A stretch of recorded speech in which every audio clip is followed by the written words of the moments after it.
우리 할머니들, 며느리들한테 섭섭한 할머니들 많죠? 100명이면 99명이 며느리한테 섭섭해요. 100명이. 맞죠? 네. 아유, 솔직해네. 비산동 할머니들이. 왜 내가 100명이면 99명이 며느리한테 섭섭하냐면, 내가 고해성사를 들어보면요, 내가 비산동에 있을 때 16,000명이었지 교우들이. 고해성사 무지하게 많이 들어봤어요. 할머니들이 오면 고해성사의 100%가 다 며느리 욕이에요. 며느리 욕. 뭐 며느리가 얼마나 못되게 한 거 뭐 다 얘기해요. 그럼 내가 뭐라고 그래? 할머니, 요새 젊은 것들이 버릇이 없어서 예의 없이 자라서 그러니까 할머니가 이해하라고. 할머니 며느리만 그런 게 아니라 다 그렇다. 예. 그럼 며느리들은 들어오면 나한테 뭐라고 고해성사할 것 같아? 시어머니 때문에 미치겠다고 그러는 거예요. 시어머니 때문에. 그럼 내가 그 며느리들한테 뭐라고 그럴 것 같아요? 늙으면 다 그러니까, 니네 집만 그런 게 아니다. 늙으면 다 그러니까 신경 쓰지 말아라. 제가 그래요. 어쩔 수 없는 거예요. 어쩔 수 없는 거예요. 자, 그런데 할머니들하고 며느리들하고 입장을 조금 생각을 해봐. 자, 우리 할머니들 자식들 키웠을 때, 막 키웠을 때 태어났어. 막 손가락에 꼬무락거리고 막 저기 막 옹알이하고 이뻐요, 안 이뻐요? 아, 이놈이 일어났어. 뻗떡. 그래갖고 걸으면 한 걸음 뛰었을 때 흥분돼요, 안 흥분돼요? 흥분되죠? 걸어. 그럼 기가 막히게 행복하죠? 그 행복은 아마 생각해봐. 기가 막히게 행복했을 거야. 거기다 엄마라고 그래봐. 어때요? 막 죽지, 엄마라고 그러면은. 막 죽어, 엄마라고 그러면은. 거기다가 이제 애가 가방 들고 막 학교 갔다가 뛰어왔다 하고, 아, 이놈이 키가 중학교, 고등학교 됐는데 나보다 더 커져. 뿌듯해요, 안 뿌듯해요? 이게 키우는 맛이요, 보통 큰 맛이 아니에요. 그런데 반대로 입장을 바꿔놓고 이제 생각을 해보면, 우리 어머니가 70이 됐어. 문을 열고 나오면은 아이고 그런단 말이야. 부모는 자식을 키우는 재미에 정말로 푹 빠져 있지만, 자식은 부모가 죽어가는 걸 본단 말이야. 얘야 눈이 좀 안 보인다. 보니까 백내장이 걸렸어. 눈이 또 났더니 얘야 무릎이 아프다. 그러니까 무릎에 여기 그냥 저기 물렁뼈가 다 없어졌고 그 뼈 수술해줬어. 그러니까 문 열고 나오면 아이고 좋아질 가능성이 있어요? 점점 나빠져요? 점점 죽어가는 걸 보는 거예요. 누가 더 기쁠 것 같아? 자식을 키울 때가 기쁠 것 같아? 죽어가는 부모를 보는 게 기쁠 것 같아요? 여기는 안타까움, 짜증, 의무감 이런 게 들었어. 여기는 기쁨이 있고. 그러니까 우리 할머니들 자식들한테 나한테 왜 이렇게 섭섭하게 하나 원망할 필요가 없어요. 그 죽어가는 걸 보는 건 그 슬픈 거예요.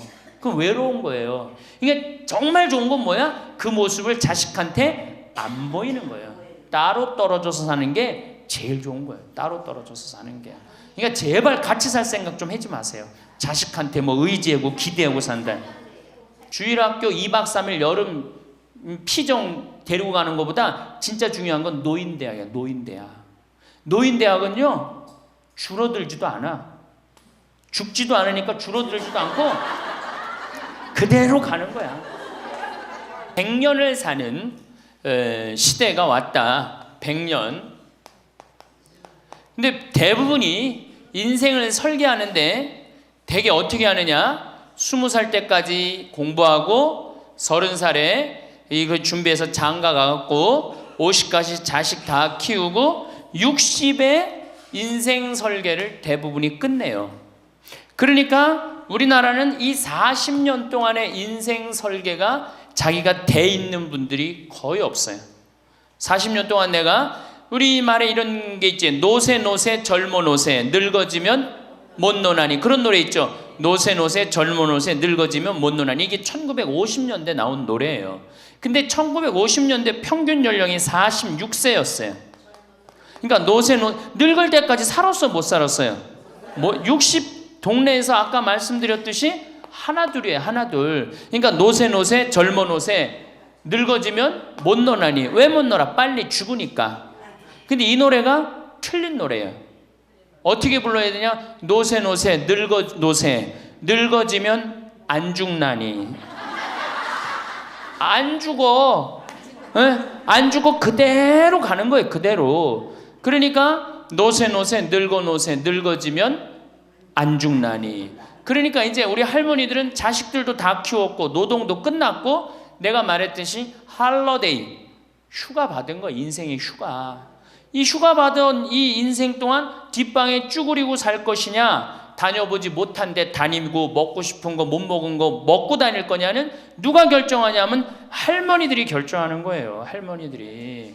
예. 내가 남은 이 재산을 가지고 정말로 즐겁게 쓰다가 죽을 땐 정말 행복하게 죽을 거냐, 아니면 70부터 90까지 뒷방에 쭈그리고 앉아서 원망만 하고 저주만 하다가 죽을 거냐, 이게 차원이 굉장히 틀린 거예요. 그래서 우리가 인생을 한 번쯤 내 앞으로 20년이 남았다, 30년이 남았다, 이걸 한 번쯤 깊이 생각해 볼 필요가 있는 거예요.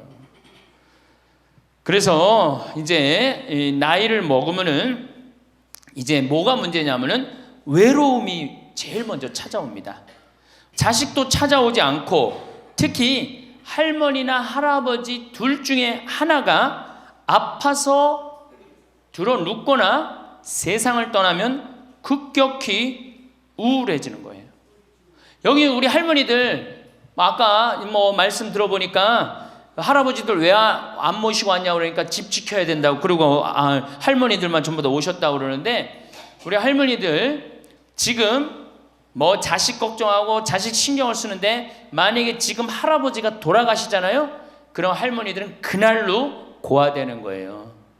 할아버지가 돌아가시는 날로 고아되는 거예요. 왜? 늙은 나랑 누가 밥 아침 점심 저녁 같이 먹어줄 건데, 누가 나랑 같이 텔레비 봐줄 건데, 아무도 없어요. 오로지 남편이 있으니까 어떻게 같이 텔레비전도 보고 밥도 먹고. 혼자 먹는 거랑 같이 먹는 거랑 굉장한 차이가 나요. 혼자 먹는 거랑 같이 먹는 거랑. 그러니까 내가 내 남편이 죽었다, 그날로 고아되는 거예요. 그날로. 올 들어 일본에서 노인이 집에서 병간호하다가 배우자를 살해한 사건이 30건이 발생을 합니다. 그러니까 남편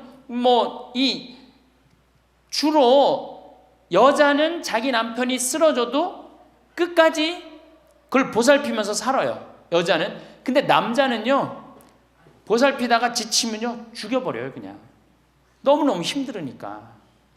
그러니까 제일 좋은 건 뭐야? 제일 좋은 거는 남편이 먼저 죽고 그 다음날 여자가 따라 죽는 게 제일 좋은 거예요. 네. 할아버지가 먼저 죽고 그 다음날 할머니가 따라 죽는 게 제일 좋은 거예요. 그러니까 할머니들이 쓰러지면 안 돼요. 할아버지들이 쓰러지면 이게 돌보는데 할머니들이 쓰러지면 안 돼요. 이제는 정말로 이 노년에 이게 지금 죽느냐 사느냐의 문제야. 외롭고 안 외로우냐의 문제. 이거 외로운 것처럼 무서운 병이 없어요. 제가 여기 생태마을에 혼자 밥 먹잖아요. 사정원에서 혼자 밥 먹어요. 그러면 혼자 밥 먹는 게 뭐가 재밌어요? 작년에 우리 집에 안식년하는 신부님이 두 분이 와 계신데, 두 분하고 이렇게 밥 먹는데 밥 먹는 시간이 너무 재밌는 거예요. 얘기도 하고 뭐 누구 흉도 보고 뭐 무슨 일 얘기 잘 모르는 정보도 얘기하고, 너무 텔레비전도요. 저는 혼자 텔레비전 보면 재밌을 것 같아요? 재미없어요. 나는 우차사나 개그 콘서트를 한 번도 본 적이 없어요. 근데 안식년하는 신부님 오고 난 다음부터 내가 우차사를 1년 내내 봤다니까. 혼자 보고 웃는 건 그거는 정말로 이상하잖아요. 혼자 보고 막 방에서 혼자 깔깔고 미친 거지. 혼자 보고 웃고. 근데 신부님하고 우리 나하고 안식년한 이용삼 신부님하고 같이 1년 동안 저녁에 우차사를 봐도 재밌고 뭘 봐도 재밌는 거야. 둘이가 그래서 좋은 거예요.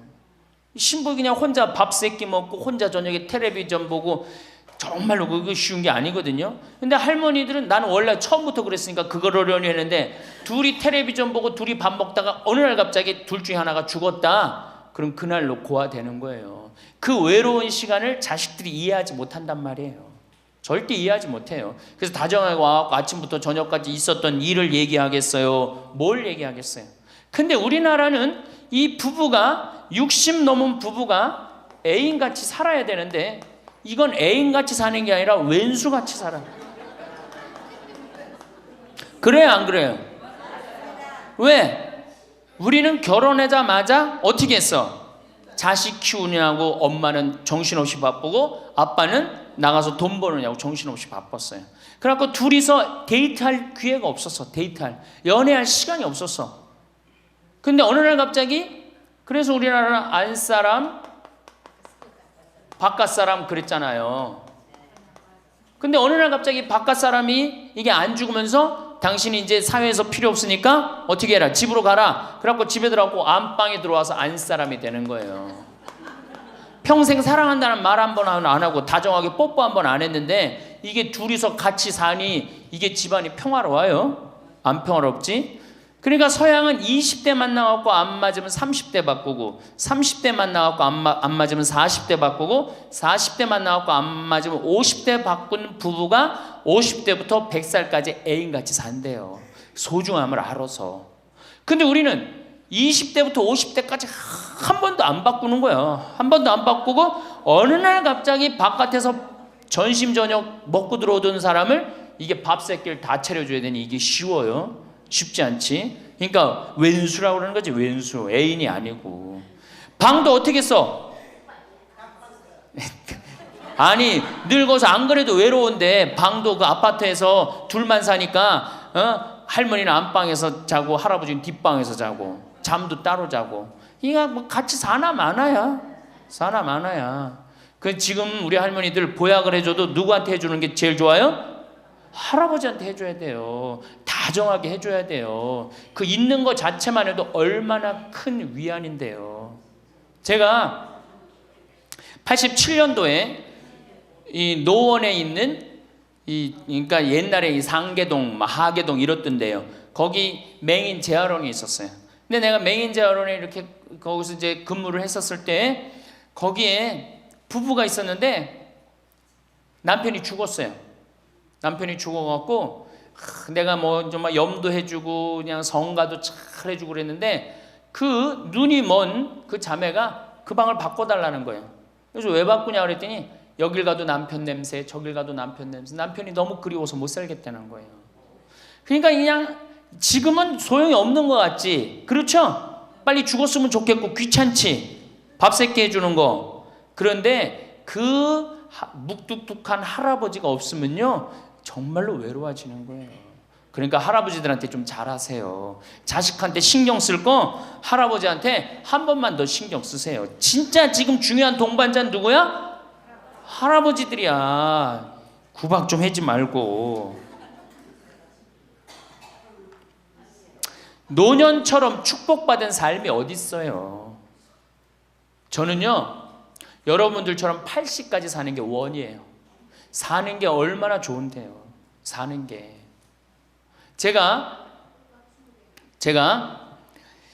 신학생 때 몸이 안 좋았어요. 건강이 안 좋았어요. 우리 뭐 15년 전에 우리 할머니들 나 봤을 때 내가 47kg였어. 47kg. 근데 지금 57kg야. 그러니까 신학생 때 내 이 허리띠가 여기에 정상적으로 있었던 적이 없어요. 여기 앉아있으면 여기 어디가 있고 딴 날은 여기가 있고 허리띠가 제자리를 잡은 적이 한 번도 없어요. 그러니까 내 동창 신부들이 이제 내일 모레 오는 호계동에 우리 최영남 신부하고 작년에 나하고 같이 살던 이용삼 신부가 신학생 때 그랬어요. 너 신부 돼갖고 40살까지 살면 이별 여행 가준다 그랬어요. 40살까지만 살아라 이거지. 그때까지 못 살 줄 알았거든요. 내일 모레 죽을 것 같이 보였거든요. 그래서 40살까지 살면은 큰 컨테이너 트럭 하나 거기다가 먹을 거 침대 다 해갖고 세계 구경시켜주겠다 그랬어요. 근데 내가 신부가 되고부터 건강해지기 시작하는 거예요. 그러더니 그 비산동에서도 좀 건강해졌는데 이제는 여기 이제 평창에 와서 흙집에서 사니까 완전 건강해진 거예요. 그래서 내 목표가 40에서 바뀌었어요. 80으로. 왜? 이게 건강하고 보니까 사는 게 너무너무 좋은 거예요. 밥도 맛있고 정말 매일매일 이렇게 행복할 수가 없어. 이게 오래 사는 건 큰 축복이에요. 할머니 할아버지들 지금 6.25 전쟁통에 안 죽었지, 교통사고로 안 죽었지, 암으로 안 죽었지, 지금까지 사는 건 하느님의 은총 축복 아니면 지금까지 못 살아요. 이 좋은 축복의 시간을 어떻게 살아야 돼? 행복하게 살아야 될 거 아니야. 그러니까 행복한 방법을 잘 알아야 돼요. 근데 노년에는 스스로 잃어버리는 게 너무 많다고 생각을 해요. 나이를 먹을수록 우리는 더 많은 슬픔을 견뎌야 하고 더 많은 것을 잃는다. 상실은 그야말로 노년의 가장 두드러진 단면이다. 친구들, 친척들, 배우자, 심지어 자녀들이 먼저 갈지도 모른다. 어제 100살 먹은 할머니 얘기를 들어보니까 자식들이 다 먼저 갔다는 거예요. 그러니까 먼저 가는 경우도 있어요. 지금 안 죽으니까. 그럴 때는 그 상실감이 훨씬 더 크다는 거예요. 그러니까 외로움이 점점 나이를 먹으면 먹을수록 증가하는 거죠. 외로움, 고독, 제일 무서운 거예요. 나이 먹어서. 상실은 단순히 죽음만을 뜻하지 않는다. 삶의 모든 측면이 상실의 영향을 받는 듯하다. 상실은 사회적, 경제적인 것에 국한되지 않는다. 그러니까 자꾸 내가 잃어가는 거, 육체적인 상실도 있다. 눈이 침침해지고 독서나 운전이 어려워져서 많은 즐거움을 주었던 활동이 곤란해진다. 노년은 외모에도 영향을 준다. 젊었을 땐 피부도 뽀얗고 정말 얼마나 예뻤어요. 여기 보니까 젊었을 때 한 미모 했을 할머니들이 내가 보니까 굉장히 많어. 뭐 기가 막혔을 텐데 외모에는. 상실을 경험한 사람들은 그들의 경험을 다른 사람들과 나눌 수 있어야 한다. 다른 모든 형태의 활동과 마찬가지로 이것도 기도하는 마음으로 겸손하게 해야 한다. 그래서 이 외로움, 상실, 이때 가장 중요한 게 누구냐면 친구라는 거예요. 이 친구랑 함께 나누는 것처럼 중요한 게 없다는 거예요. 그런데 나이를 먹으면은 자식하고 같이 살다 보면 자식 이사 갈 때 이사 가요 안 가요? 따라가요 안 가요?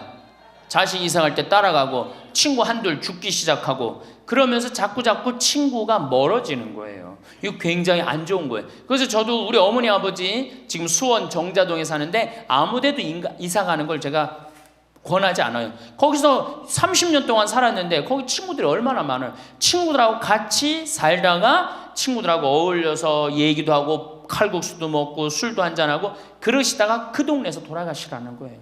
미국 하버드 대학에서 이런 프로그램이 나왔어요. 그래서 살던 데서 죽도록. 우리가 늙으면 양로원 가면 되지 뭐 이러는 생각 많이 하시죠? 그런데 미국에서는 양로원 가는 게 10%도 안 돼요. 다 자기 살던 집에서 죽어요. 그게 가장 노년에 좋다는 거예요.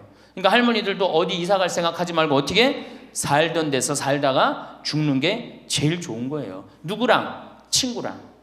아니 손자가 같이 놀아줘, 아들이 같이 놀아줘. 손자는 학원 다니기 바쁘고 학교 다니기 바쁘고 근데 언제 같이 놀아줘? 그놈의 손자한테 용돈 줄 돈 있으면 그 돈 가지고 친구하고 냉면 사 먹는 게 훨씬 나은 거예요. 정신 똑바로 차려. 지금 막걸리 먹고 해롱해롱 할 때가 아니에요 지금.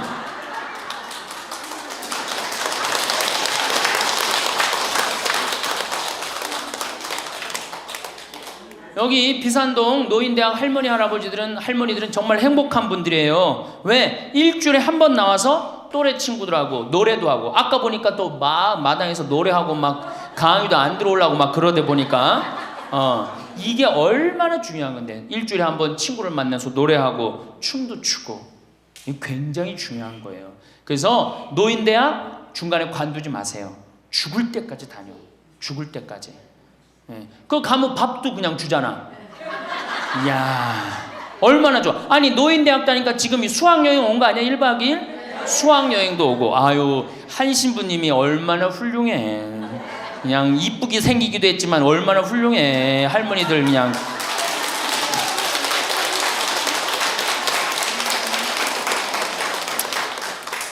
그래서 나는 우리나라 교육제도에 불만이 굉장히 많아요. 왜냐? 초등학교 6년, 중고등학교 6년, 대학교 4년 배워서 60까지 먹고 사는 거예요.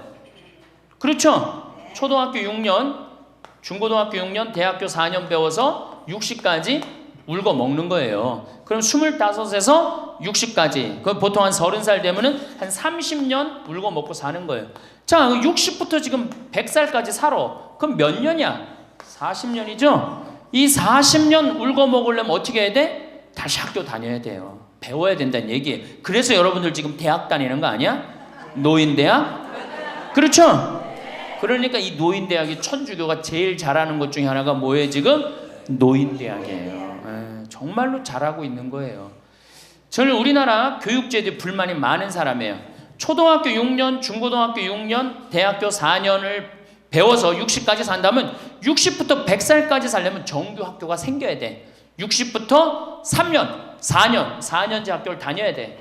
그래서 지금 초등학교를 세우는 게 중요한 게 아니라 시니어, 노인 대학을 전부 다 동네마다 학교에 세워갖고 60살 되면은 아예 여기 의무 교육을 해야 돼. 4년 동안 배워갖고 나머지 100년, 40년 살 거를 재산 관리는 어떻게 하고, 건강 관리는 어떻게 하고, 친구 관리는 어떻게 하고, 본인이 이제까지 살아온 그 재능을 어떻게 키워주는 거. 그래서 이 학교 안 나오면 살지 말어. 100살까지.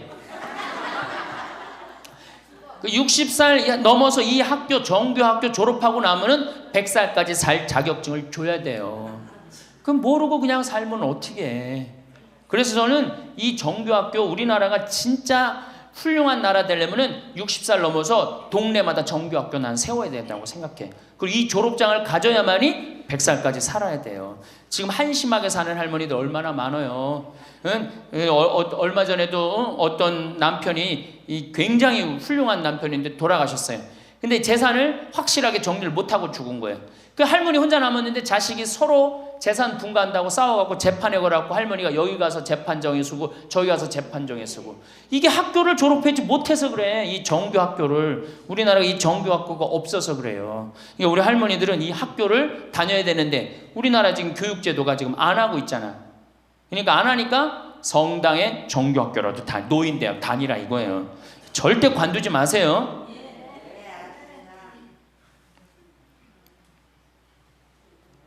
호주에서는 다른 사람 절대 안 만난 할머니가 돌아가셨는데 어떻게 6개월 동안 그 할머니가 죽었는지 아무도 모르는 거예요. 그래갖고 6개월 동안 냄새가 하도 나서 보니까 죽은 지 6개월 돼서 그때 발견한 거예요. 자식들도 뻐젓이 다 있는데 자식이 있어도 부모 6개월, 1년 안 차가는 자식 많아요. 앞으로 여러분들도 그럴 거예요. 여러분들도. 진짜 중요한 건 누구야? 친구야, 친구. 그 여기 노인대학에 같은 반에 친구가 안 나오면 전화로도 한 통 해볼 거 아니야. 그럼 죽었는지 살았는지 꼴가닥 죽었는지 어떻게 했는지 알 거 아니에요.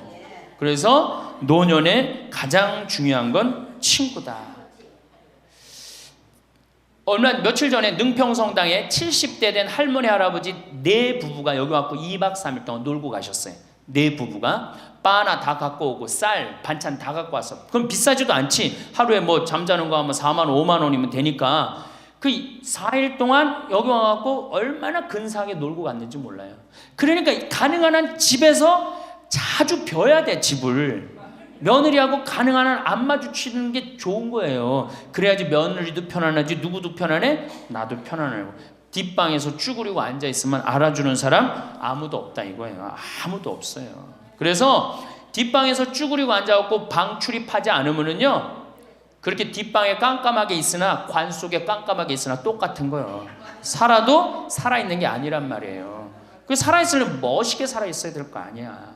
그러니까 놀러도 좀 가고. 이제 그건 내가 4번째 시간에 얘기를 할 거예요. 어떻게 노느냐. 그 방법도 모르니까. 저는 우리나라 지금 주일학교, 우리 수원교구가 이 신호도수가 청소년 신앙의 뭐 활성화인가 그래요. 예, 청소년. 근데 주일학교는 난 굉장히 회의적이에요. 왜냐하면 우리나라 교육제도에서요, 신앙생활을 잘할 수 있는 교육제도가 아니에요. 우리나라 교육제도가. 학원 죽으라고 다니고 그렇게 지쳤는데 토요일날 일요일날 겨우 쉴만하는데 성당 가고 점점 성당이 부담스럽잖아요. 그러니까 주일학교에 있는 돈 없는 돈 다 쏟아넣어. 보자신부가 그냥 총력을 기울여. 주일학교에. 그 6학년 졸업하고 나면은 이놈들이 중고등학교 가면요, 학원 다니고 대학 가야 된다고 성당 다 안 나와요. 그러니까 초등학교가 1000명이면은 중고등학교는 100명으로 줄어들어요. 여기다 뭘 돈을 쏟아넣고 그래. 주일학교 2박 3일 여름 피정 데리고 가는 것보다 진짜 중요한 건 노인대학이야. 노인대학. 노인대학은요, 줄어들지도 않아. 죽지도 않으니까 줄어들지도 않고 그대로 가는 거야. 얼마나 좋아. 그리고 성당 평일 미사 다 메우는 사람들 누구야? 할머니 할아버지들 아니야. 주일날 성당 다 메우는 사람들 누구야? 연령 저 초상 남은 거기 갖고 연도 다 바치는 사람도 누구야? 이게 노인처럼 중요한 게 없는 거야. 그러니까 보좌 신부는 주일학교 애들을 위한 보좌 신부가 아니고 누구를 위한 보좌 신부여야 돼? 노인댁을 위한. 이 새파란 신부가 와서 할머니들한테 재롱 피면 좋아 안 좋아? 그냥 우리 할머니들 보좌 신부 보기만 해도 좋죠? 근데 왜 그 보좌 신부를 주일학교 애들한테 쏟아 넣느냐고. 참 진짜 노인대학이 중요한 거예요. 그래서 우리 할머니 할아버지들 이거 관두지 말고 꼭 열심히 다니세요. 아셨어요? 네. 자, 이제 노년의 첫 번째 외롭다 말씀드렸어요. 외롭다. 네. 두 번째로는 노년의 이 자식들하고 문제예요. 자식들하고 갈등이 생기기 시작해요. 내가 이렇게 많이 쏟아 넣었는데 너는 나한테 해주는 게 뭐가 있느냐, 이렇게 계속 섭섭해요. 근데 사실 자식들도 살기 힘들어요. 생각해봐. 자식들 아파트 청약 보야지, 애들 학원 보내야지, 전기세 내야지, 전화비 내야지, 먹어야지. 그렇죠? 그 자가용 타고 다니면서 기름값 올라가면 기름값 내야지. 아프면 또 저기 뭐 병원 가야지. 대충 따져보니까 한 달에 최소한 라면만 먹어도요 150만 원에서 180만 원이 들어가요. 그럼 나 먹고 살기도 힘든데 죽지도 않는 어머니 아버지 오랫동안 계속 잘 모실 수 있어요? 잘 모실 수가 없어요. 그걸 바라는 것도 사실은 미안한 거예요. 그러니까 이제는 내가 나이가 70이 됐다 그러면은 자식은 자식, 내 인생은 내 인생, 서로 분리해서 사는 거예요. 내가 늙어서 자식한테 기대서 자식한테 피해 안 주는 게 결국 누구 도와주는 거야? 자식 도와주는 거예요. 혹시 여기 할머니 할아버지들 중에, 할머니들 중에 내가 그런 의식이 있다, 내가 늙어서 자식한테 호강을 받아야 되겠다, 이런 의식이 있으면 빨리 버리세요. 이제 나 혼자 내 인생 살아가야 된다. 그게 가장 중요한 생각이에요. 그래야지 나중에 자식도 부모한테 계속 사랑을 할 수가 있어요. 가기만 하면 원망하고, 이번 추석 때도 그런 사람들 많을 거야. 많이 싸웠을 거야. 응? 옆집 할망구는 아들이 와갖고 냉면도 사주고 갈비도 사줬다는데 나는 큰아들이 사줄래나 둘째 아들이 사줄래나 막내딸이 사줄래나, 근데 나한테 사주는 놈 한 놈 없다. 그러면 자식들이 지겨운 거예요. 하루 이틀 그 소리 하는 것도 아니고. 나는요 냉면 먹고 싶으면요 내 돈 주고 내가 가서 사 먹어요. 냉면 먹고 싶은 거 누구만 알아? 내가 지금 냉면 먹고 싶은 거 누구만 알아?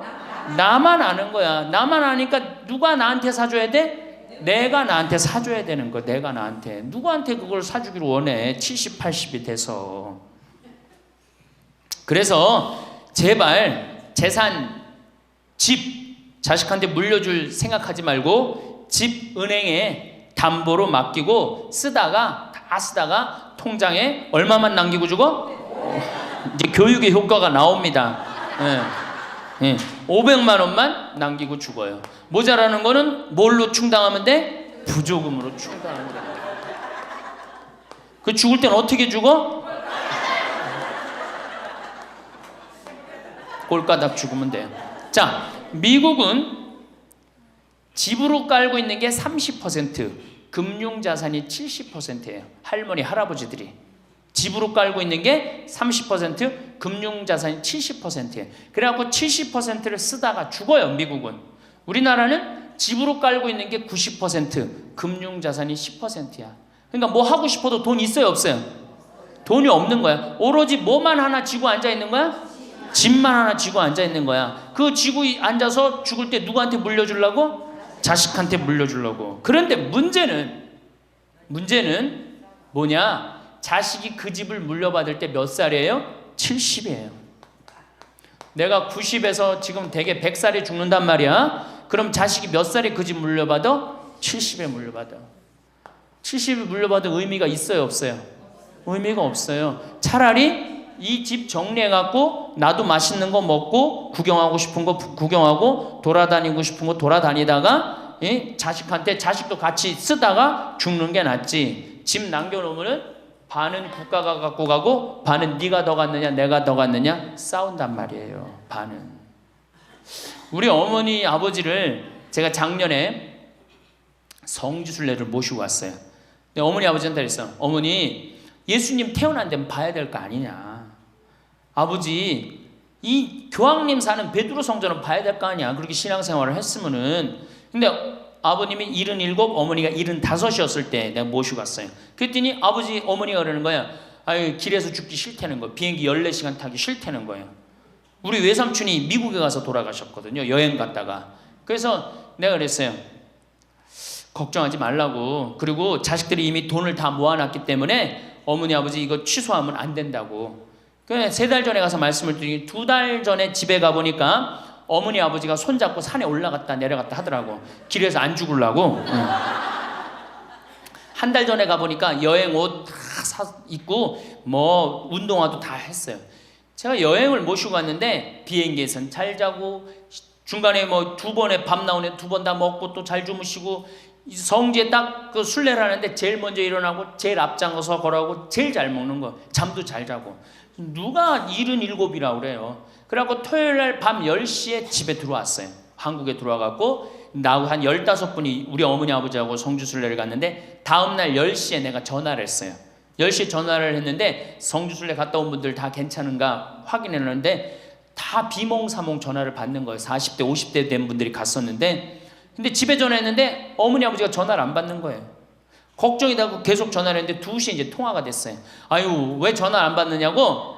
아버지는 약수터에 물 뜨러 가고요. 어머니는 머리하러 가신 거야. 그렇게 13일 동안을 여행을 갔다 오고 다음 날도 안 죽어요. 지금 77, 75 말도 아니에요.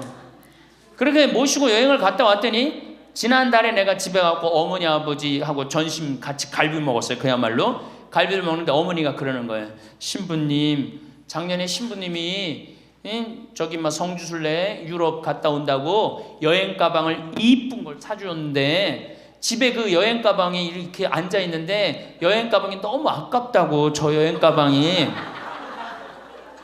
또 가자 이거지. 또 가자 이거지. 그래서 제가 그랬어요. 알았다고. 올해는 경제가 어려우니까 내년에 내가 모시고 가겠다고. 그래서 내년 모시고 갈 계획이에요. 왜? 이제는 인생이 휴가란 말이야. 휴가니까 정말로 인생을 즐겁게 살고 좀 하느님께 영광 드리고 감사하면서 살다가 떠날 때 부조금은 어머니 이름으로 부조금이 들어오면 어머니 이름으로 과원에 집 한 채 줘줄 거고 아버지가 돌아가시면 아버지 이름으로 집 한 채 드리고 그리고 아무것도 남기지 않고 가시는 거예요. 그게 멋있는 거예요. 그러니까 제발 욕심을 버리세요. 내 자식 내 새끼 이 욕심을 버려. 우리가 하늘나라를 지향하는 사람들은 아니야. 근데 뭐 이렇게 세상에 욕심이 많아. 하늘나라에 지향하는 사람들이. 그러니까 돌아가실 때는 누구한테 돌아가? 난 이 돌아간다는 말 참 좋아해요. 죽었다는 말보다 돌아간다는 말을 참. 어디로 돌아가? 하느님한테로 돌아가는 거예요. 돌아갈 때는 하느님한테 돌아갈 때는 좀 자신 있게 돌아가야 될 거 아니야. 세상에 다 묻어놓고 그냥 빈털터리로 너 나한테 한 게 뭐 있냐? 난 자식한테 다 주고 왔습니다.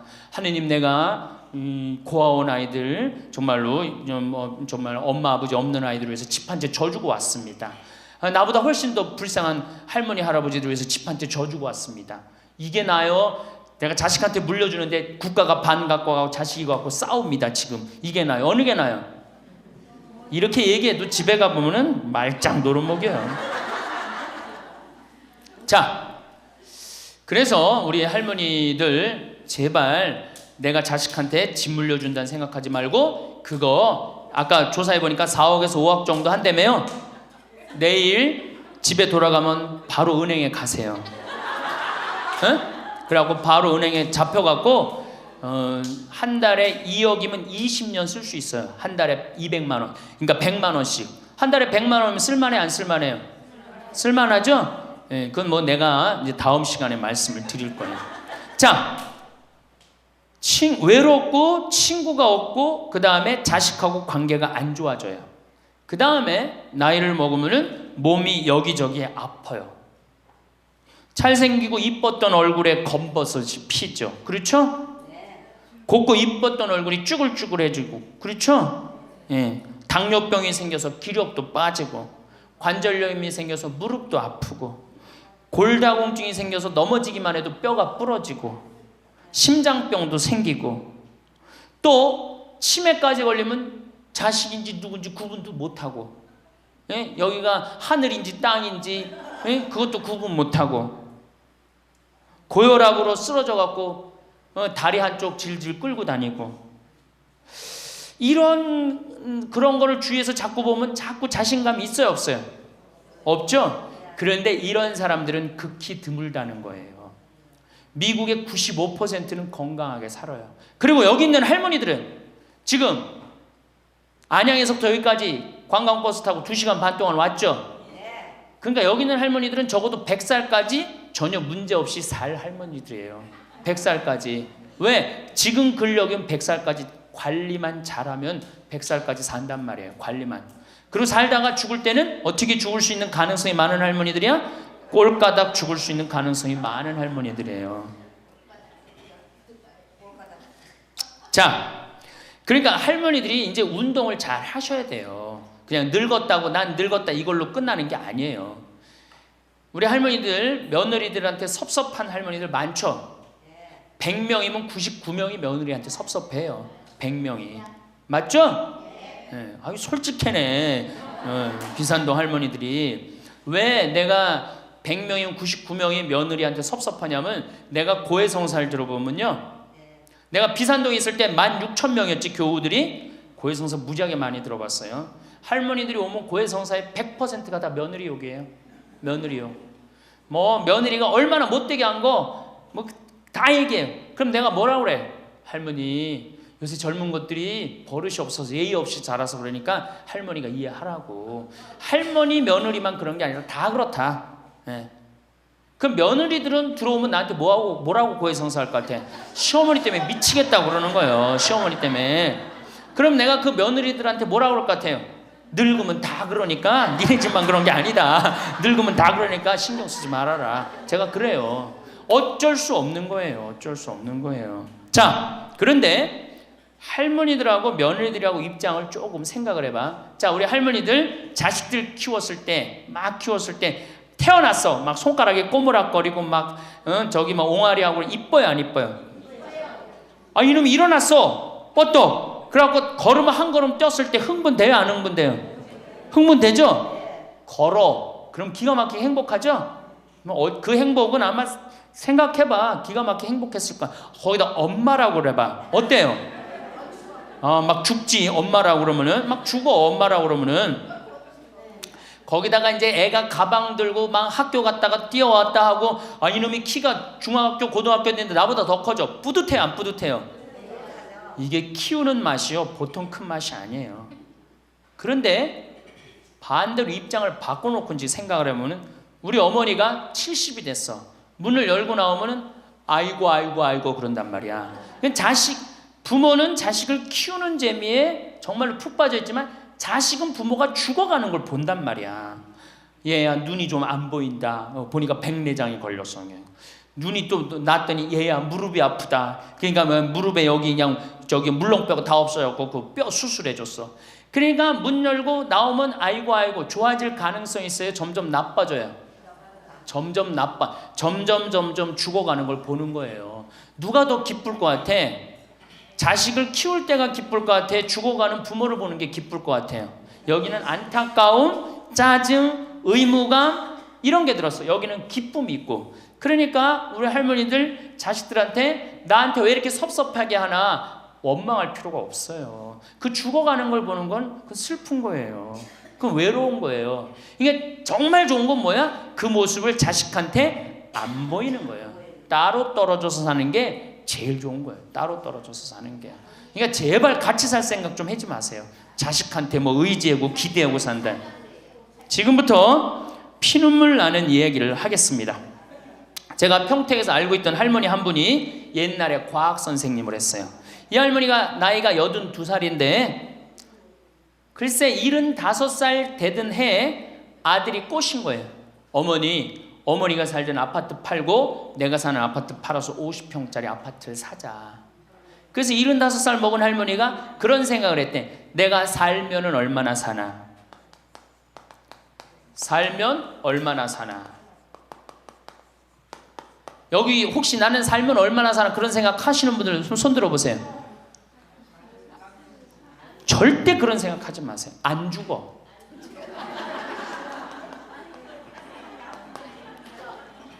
얼마 전에 102살 먹은 할머니한테 인터뷰를 했어요. 기자가. 할머니 제일 후회스러운 게 뭐예요? 그랬더니 70살에 그랬대. 내가 삶은 얼마나 사나. 내일 모레면 죽겠지. 내일 모레면 죽겠지. 그런 생각을 했대요. 그래서 자식들이 어머니 어디 여행 갑시다. 그럼 내가 삶은 얼마나 사는데 무슨 여행이냐. 니네들이나 갔다 와라. 난 여기 있을 테니까. 그러는데 80이 돼도 안 죽더래요. 80이 돼갖고 그런 생각을 했대. 이젠 진짜 내일 모레면 죽을 거다. 내일 모레면 죽을 거다. 어머니 내가 갈비 사드릴 테니까 갈비 니네나 먹으러 가라. 난 내일 모레면 죽을 건데 무슨 갈비가 필요하냐. 그리고 뒷방에 있었다는 거예요. 근데 90이 됐는데 그때도 안 죽더래요. 그래갖고 90이 돼갖고 진짜 내일 모레면 죽을 거다. 진짜 내일 모레. 그리고 100살까지 산 거예요. 이 할머니가. 제일 후회되는 게 뭐냐 그러니까 30년 동안 내일 모레면 죽을 거다. 그리고 뒷방에 앉아있던 게 제일 후회된다는 거예요. 30년이 짧은 세월이에요? 그 30년 동안 돌아다니고 먹고 싶은 거 먹고 만나고 싶은 친구 만나고 노인대학에 나오면 춤 시간도 있죠. 춤도 치고 박수도 치고 그랬으면 그 30년이 축복의 30년이야? 저주의 30년이야? 축복이죠? 근데 그 할머니는 어떻게 사는 거야? 저주의 30년을 사는 거예요. 어쨌든 이 할머니가 내가 삶은 얼마나 사나 손자 얼굴이나 보고 자식이나 밥이나 먹고 같이 살아야 되겠다. 그리고 그 집을 팔아갖고 아들 이름으로 다 해주고 들어온 거예요. 들어오는 순간 자식하고 살아요? 누구하고 살아요? 며느리하고 살죠. 며느리가 그동안 시어머니하고 안 살았는데 학교 선생님을 했으니 얼마나 꼬장꼬장해요. 챙견을 얼마나 하겠어. 이거 챙견 저거 챙견. 그래 며느리 미쳐 안 미쳐? 미치죠. 며느리 성당도 나가기 싫은 거. 시어머니 열심히 나가는 성당. 그러니까 어떻게 성당 안 나가는데 성당 안 나간다고 또 욕하고. 그러니까 점점 원수가 되는 거예요. 그러니까 며느리가 나 어머니랑 밥 먹는 거 체하니까 안 된다. 어머니 들어가갖고 방에서 들어가 먹어라. 밥도 같이 못 먹는 거 방에 들어가고 혼자 먹는 거예요. 손자하고 밥 먹으려고 합쳤는데 구박을 받는 거지. 하루는 날 찾아갖고 신부님 머리 좀 만져보라는 거예요. 머리를 만져보니까 혹이 이렇게 2개가 났어. 보온병으로 며느리가 때린 거예요. 아니 60 먹은 며느리가 80 먹은 며느리랑 싸우면은 누가 이겨요? 60 먹은 며느리가 이기게 돼 있어요. 30대 며느리는 울면서 참지만 60대 된 며느리는 안 참아요. 같이 싸우지. 그래갖고 혹이 이렇게 2개가 나서 왔어요. 할머니 왜 그러고 사냐. 나하고 저 소송 걸자. 그럼 지금 아파트가 8억이니까 할머니 25평 그쪽 25평이니까 4억이니까 할머니 4억 찾아갖고 우리 집에 오면은 내가 죽을 때까지 평창에서 모시고 살겠다. 4억이면 그래 82이니까 100살까지면 4억이면 살거든요. 그래 살자. 그래갖고 나하고 고소장을 다 썼어요. 학교 선생님이라 얼마나 잘 썼는지 몰라. 그래갖고 재판 날짜를 이제 잡아갖고 변호사 다 해갖고 보냈어. 재판이 지나고 났는데 일주일이 돼도 안 나타나고 2주일이 돼도 안 나타나는 거야. 한 달 만에 성당에 나타났어. 제가 할머니 어떻게 된 거냐 그랬더니 재판하는 날 아들이 무릎 꿇고 어머니 재판 취하해 좀 내가 잘 모시겠다고. 그래서 취하를 했다는 거예요. 그게 취하를 한 거. 그래 할머니 그럼 나한테 뭐야 그래 나를 나쁜 놈으로 만들었느냐. 자식 욕하고 며느리 욕하게 만들었느냐. 신부님 자식 이기는 부모 어디 있느냐고. 자식이 잘하겠다는데 어떻게 내가 그거를 우기느냐고. 이미 80 넘어서 자식 아니에요. 왼수예요 왼수. 그래갖고 할머니 이제 자식한테 맞고 살던 나한테 찾아오지 말아라. 3달 됐는데 새벽에 전화가 왔어. 신부님 저 마리아예요. 그래서 어떻게 된 거냐 할머니 왜 성당에 요새 안 나타나느냐 그랬더니 그 집에 사는 게 너무 괴로워서 스스로 전라도에 있는 양론에 들어간 거예요. 자식한테 재산을 주면 3가지를 잃어버려요. 첫 번째 자식을 잃어버려요. 2번째 본인의 인생을 잃어버려요. 3번째 재산을 잃어버려요. 그러니까 우리 할머니들은 자식도 안 잃어버리고 인생도 안 잃어버리고 재산도 안 잃어버리려면 어떻게 해야 돼? 자식하고 따로 내가 가지고 있는 은행에 가서 담보로 넣고 그거 다 쓰다가 죽는 게 제일 좋은 거예요. 자식한테 피해 안 주고. 그러면은 신부님 나 늙어서 죽을 때 어떻게 해? 늙으면은 남들이 알아서 해주겠지 이런 생각한단 말이야. 그래서 내가 항상 하는 얘기가 거지 근성을 버려라. 남들이 뭘 알아서 해줘. 늙은 나를 누가 책임져줘? 누가 책임져야 돼? 내가 책임져야 돼요. 그래서 내가 공부하고 내가 따라다니면서 배워야 돼. 그래서 60부터 64살까지 정규학교를 다녀야 돼. 이런 거 배우는 거. 근데 우리나라가 이 정규학교가 없는 게 너무너무 안타까운 거예요. 오늘도 황창현 신부님의 행복 특강 잘 들으셨나요? 이어서 나이 들수록 들으면 도움이 되는 지혜의 말씀을 들려드리겠습니다. 나의 사생활을 필요 이상으로 말하지 마라. 사람을 만나면 벙어리가 되어라. 슬픔을 나누면 약점이 되고 기쁨을 나누면 시기가 된다. 그 중에서도 입 밖으로 꺼내는 순간 인생이 망하는 10가지 말이 있다. 첫 번째, 내 과거를 남들에게 말하지 마라. 말은 한 번 뱉으면 주워 담을 수 없다. 한 이불을 같이 쓰는 배우자에게도 과거의 비밀은 지켜야 한다. 나중에 싸우면 내 비밀이 치부가 될 수 있다. 아직도 과거의 상처가 힘들고 아픈가? 그때 했던 선택이 후회되는가? 그만큼 마음 아프게 후회했으면 이제 그만 보내줄 때가 되었다. 그러니 괜히 다른 사람들에게 나의 아픈 과거를 말하지 마라. 물론 과거의 경험을 토대로 행복한 미래를 위해 노력하고 나아가는 건 중요하다. 지난날의 실수를 다시는 반복하지 않도록 더 좋은 방법을 찾는 것도 중요하다. 우리는 과거의 실수로부터 배워 삶을 더 의미 있고 풍요롭게 만들 수 있다. 그 과정에서 시행착오가 있더라도 이것이 우리 인간이 성장하는 방법이다.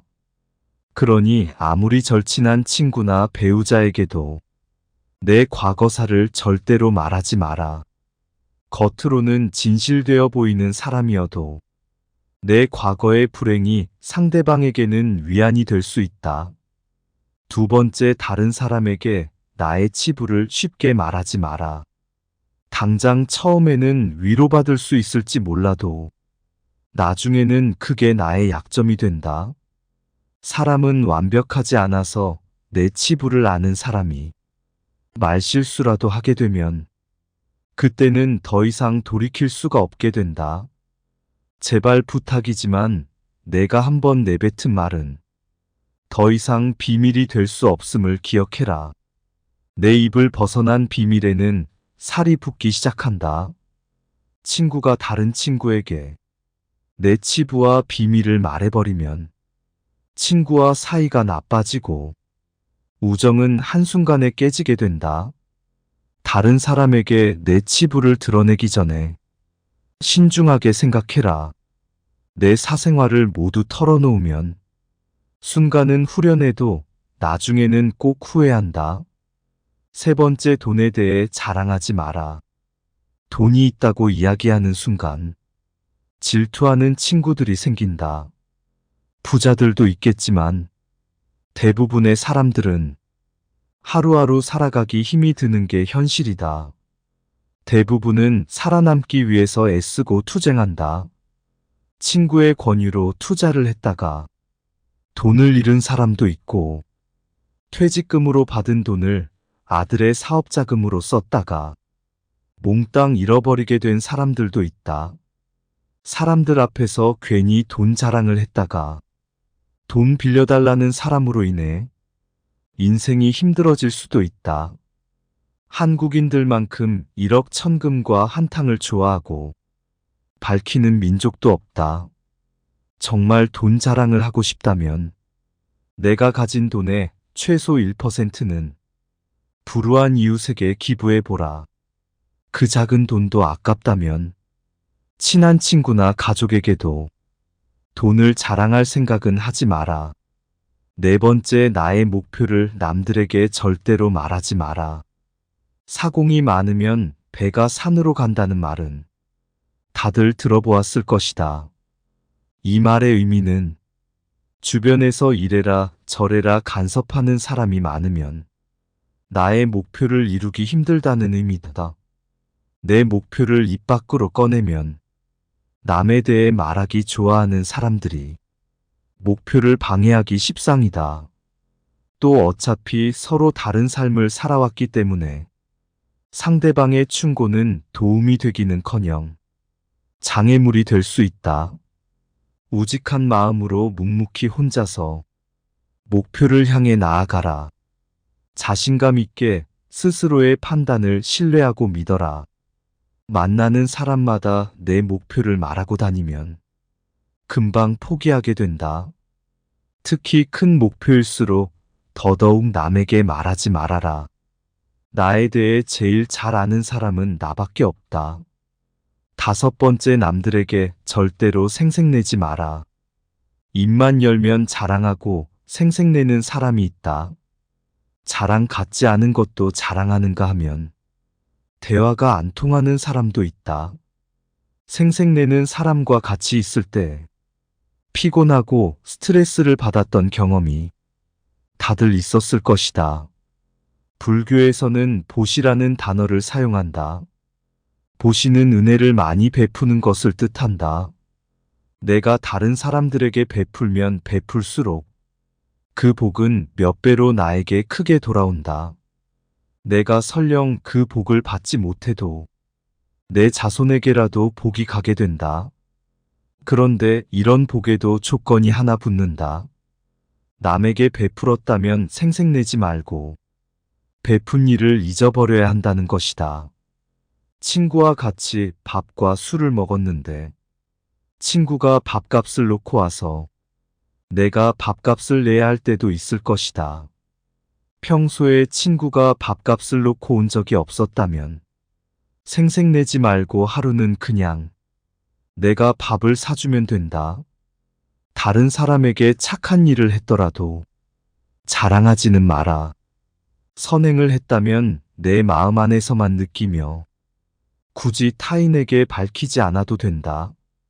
내가 진실한 마음으로 착한 일을 했다면 그것만으로도 차고 넘치고 충분하다. 선행을 베푼 이후에는 남들에게 자랑하지 말고 내 행동의 의미를 느끼며 스스로에게 만족하라. 6번째, 남들에게 내 가족의 비밀을 말하지 마라.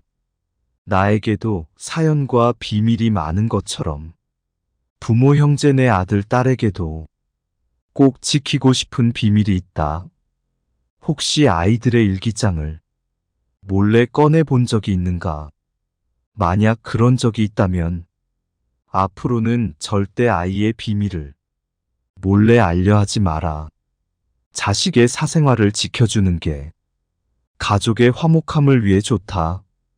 현명하고 지혜로운 사람들은 아무리 가족이라고 해도 서로의 사생활과 생각을 존중해준다. 또 남에게 가족의 비밀을 공유하지 않는다. 자식의 일기장을 몰래 보고 잔소리 한 번 했더니 아이와 사이도 안 좋아지고 상황도 나빠진 경우가 많다. 모르는 게 약이다라는 말이 있다. 자녀가 어느 정도 성장했다면 알아도 모른 채 하고 타인에게는 더더욱 아이의 비밀을 말하지 마라. 가족 간에 소중한 비밀이 있다면 절대 다른 사람에게 말하지 않도록 가족과 서로 약속하고 그 약속을 지켜나가라. 7번째, 나의 치명적인 약점은 절대로 말하지 마라. 주변의 10명에게 나의 깊은 약점을 이야기하면 앞에서는 모두 위로해주는 것처럼 보인다. 하지만 그중 8명은 뒤돌아서면 내 아픔을 이용해 본인들의 행복을 쟁취한다. 나의 치명적인 약점을 이야기하면 그 사람에게 내 삶을 담보 잡히는 것이나 마찬가지다. 피치 못할 상황에서 약점을 이야기해야 할 때도 절대로 모든 약점을 한 번에 이야기하지 마라. 일단 입 밖으로 내뱉으면 주워 담을 수 없기 때문에 늘 조심해야 한다. 말을 많이 한다고 해서 사람들 사이에서 인기 있는 것은 아니다. 오히려 말실수를 한 번 했다가 지금껏 내가 쌓아온 평판이 안 좋아질 수도 있다. 타인의 약점을 통해 위안을 얻고 즐기는 게 인간이다. 다른 누군가와의 대화와 위로를 통해 약점을 극복하려 하지 마라. 정말 치명적인 약점은 혼자의 노력으로 밖에 극복 불가능하다. 8번째, 나만의 철학을 남들에게 이야기하지 마라. 모든 사람은 각자만의 신념과 철학을 가지고 있다. 100명에게 물어보면 100명 모두 다른 가치관을 가지고 있다. 내 신념이 나에게는 아무리 좋다 할지라도 다른 사람의 시각에선 이해할 수 없는 것일 수도 있다. 내 철학을 남에게 강요하거나 설득하려 하지 마라. 사람은 쉽게 바뀌지 않는다. 내 마음, 내 습관 하나 바꾸기 어려운데 남들이 내 뜻대로 바뀌기를 기대해서는 안 된다. 특히 부모님들께 부탁을 드리고 싶다. 자식 문제에 있어 부모의 생각을 강요하지 마라. 중학교 2학년을 지나온 부모님들은 자녀들이 부모님의 말에 정확히 반대로 행동하고 때로는 반항한다는 사실을 알고 있을 것이다. 강요해서 잘 풀리는 일이란 없다. 자녀를 위해 최선을 다하되 스스로의 철학은 혼자서만 소신 있게 지키는 게 좋다. 9번째, 친구의 비밀을 알게 되어도 또 다른 친구에게 말을 옮기지 마라. 나를 믿는 친구가 본인의 비밀을 알려주어도 절대로 또 다른 누군가에게 그 말을 옮기지 마라. 친구의 비밀은 내 마음속에 있는 판도라의 창작 깊은 곳에 넣고 잊어버려라. 내 친구를 진정한 친구라고 생각한다면 제발 나라도 그 비밀을 지켜줘야 한다. 가벼운 내 입 때문에 소중한 친구를 잃게 된다면 그보다 슬프고 억울한 일은 없다. 입장을 바꿔 내가 절친한 친구 한 명에게만 약점을 털어놨는데 시간이 지나 모두가 내 약점을 안다고 생각해보자. 절친과의 신뢰와 우정이 깨질 뿐만 아니라 배신당했다는 생각에 밤잠을 설칠 것이다. 10번째, 나의 재능을 남들에게 섣불리 말하지 마라. 은퇴를 하고 연금을 받는 사람 중에 자신만의 능력으로 남들을 도와주며 마음이 풍요로운 노후를 보내는 분도 있다. 이들은 참으로 멋진 분들이다. 하지만 어떤 분야에서 특별한 재능이 있다고 굳이 떠벌리고 다닐 필요는 없다. 시기 질투가 많은 사람들에게는 오히려 나의 선의와 선행이 안 좋게 보일 수도 있다. 힘든 상황에 있는 사람을 발견한다면 많은 말 대신에 그냥 조용히 가서 도와주는 것이 좋다. 작은 능력이라도 꼭 필요한 사람에게 도움을 주면 상대는 크게 감동할 것이다. 정말 필요한 사람에게 도움을 주었기 때문에 시기 질투를 받을 일도 없다. 이에 더해 내가 뿌듯함을 느끼게 되는 것은 말할 필요도 없다. 재능으로 남들에게 기꺼이 도움을 주었다면 다른 사람들에게 알리고 다니지 마라. 겸손한 마음가짐으로 잊어버려라. 재능을 말하고 다니면 안 되는 한 가지 이유가 더 있다. 내 능력을 사람들에게 말하고 다니면 주변에서 시간을 내달라는 사람이 많아진다. 이제 우리는 청년이 아니기 때문에 늙은 몸을 아껴가며 사용하는 것이 내 자식들에게 도움이 된다는 사실을 잊지 마라. 이제는 우리 아이들에게 재산이나 건물을 물려주는 것보다 내가 건강하게 노후를 보내는 것이 오히려 돕는 길이다. 그러니 몸을 아껴서 건강한 삶을 유지하면서도 주변 사람들을 도울 수 있는 방법을 생각해 봐야 한다. 주위의 소중한 분들에게도 공유해 주시면 좋을 것 같습니다. 한 번 더 들으시면 가슴에 더욱 새겨질 것입니다. 반복 재생합니다. 100년을 사는 시대가 왔다. 100년. 근데 대부분이 인생을 설계하는데 대개 어떻게 하느냐? 20살 때까지 공부하고 30살에 이거 준비해서 장가 가고 50까지 자식 다 키우고 60에 인생 설계를 대부분이 끝내요. 그러니까 우리나라는 이 40년 동안의 인생 설계가 자기가 돼 있는 분들이 거의 없어요. 40년 동안 내가 우리 말에 이런 게 있지. 노세 노세 젊어 노세 늙어지면 못 노나니. 그런 노래 있죠. 노세 노세 젊어 노세 늙어지면 못 노나니. 이게 1950년대 나온 노래예요. 근데 1950년대 평균 연령이 46세였어요. 그러니까 늙을 때까지 살았어 못 살았어요? 뭐 60 동네에서 아까 말씀드렸듯이 하나둘이에요. 하나둘. 그러니까 노세 노세 젊어 노세 늙어지면 못 노나니. 왜 못 놀아? 빨리 죽으니까. 근데 이 노래가 틀린 노래예요. 어떻게 불러야 되냐? 노세 노세 노세 늙어지면 안 죽나니. 안 죽어. 에? 안 죽어. 그대로 가는 거예요. 그대로. 그러니까 노세 노세 늙어지면 안 죽나니. 그러니까 이제 우리 할머니들은 자식들도 다 키웠고 노동도 끝났고 내가 말했듯이 할러데이 휴가 받은 거. 인생의 휴가. 이 휴가 받은 이 인생 동안 뒷방에 쭈그리고 살 것이냐, 다녀보지 못한 데 다니고 먹고 싶은 거 못 먹은 거 먹고 다닐 거냐는 누가 결정하냐면 할머니들이 결정하는 거예요. 할머니들이. 예. 내가 남은 이 재산을 가지고 정말로 즐겁게 쓰다가 죽을 땐 정말 행복하게 죽을 거냐, 아니면 70부터 90까지 뒷방에 쭈그리고 앉아서 원망만 하고 저주만 하다가 죽을 거냐. 이게 차원이 굉장히 틀린 거예요. 그래서 우리가 인생을 한 번쯤 내 앞으로 20년이 남았다, 30년이 남았다, 이걸 한 번쯤 깊이 생각해 볼 필요가 있는 거예요. 그래서 이제 나이를 먹으면은 이제 뭐가 문제냐면은 외로움이 제일 먼저 찾아옵니다. 자식도 찾아오지 않고 특히 할머니나 할아버지 둘 중에 하나가 아파서 들어 눕거나 세상을 떠나면 급격히 우울해지는 거예요. 여기 우리 할머니들 아까 뭐 말씀 들어보니까 할아버지들 왜 안 모시고 왔냐고 그러니까 집 지켜야 된다고, 그리고 할머니들만 전부 다 오셨다고 그러는데, 우리 할머니들 지금 뭐 자식 걱정하고 자식 신경을 쓰는데 만약에 지금 할아버지가 돌아가시잖아요. 그럼 할머니들은 그날로 고아되는 거예요.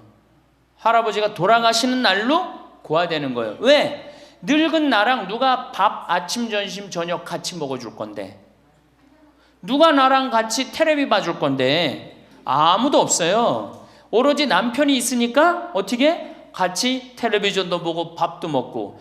혼자 먹는 거랑 같이 먹는 거랑 굉장한 차이가 나요.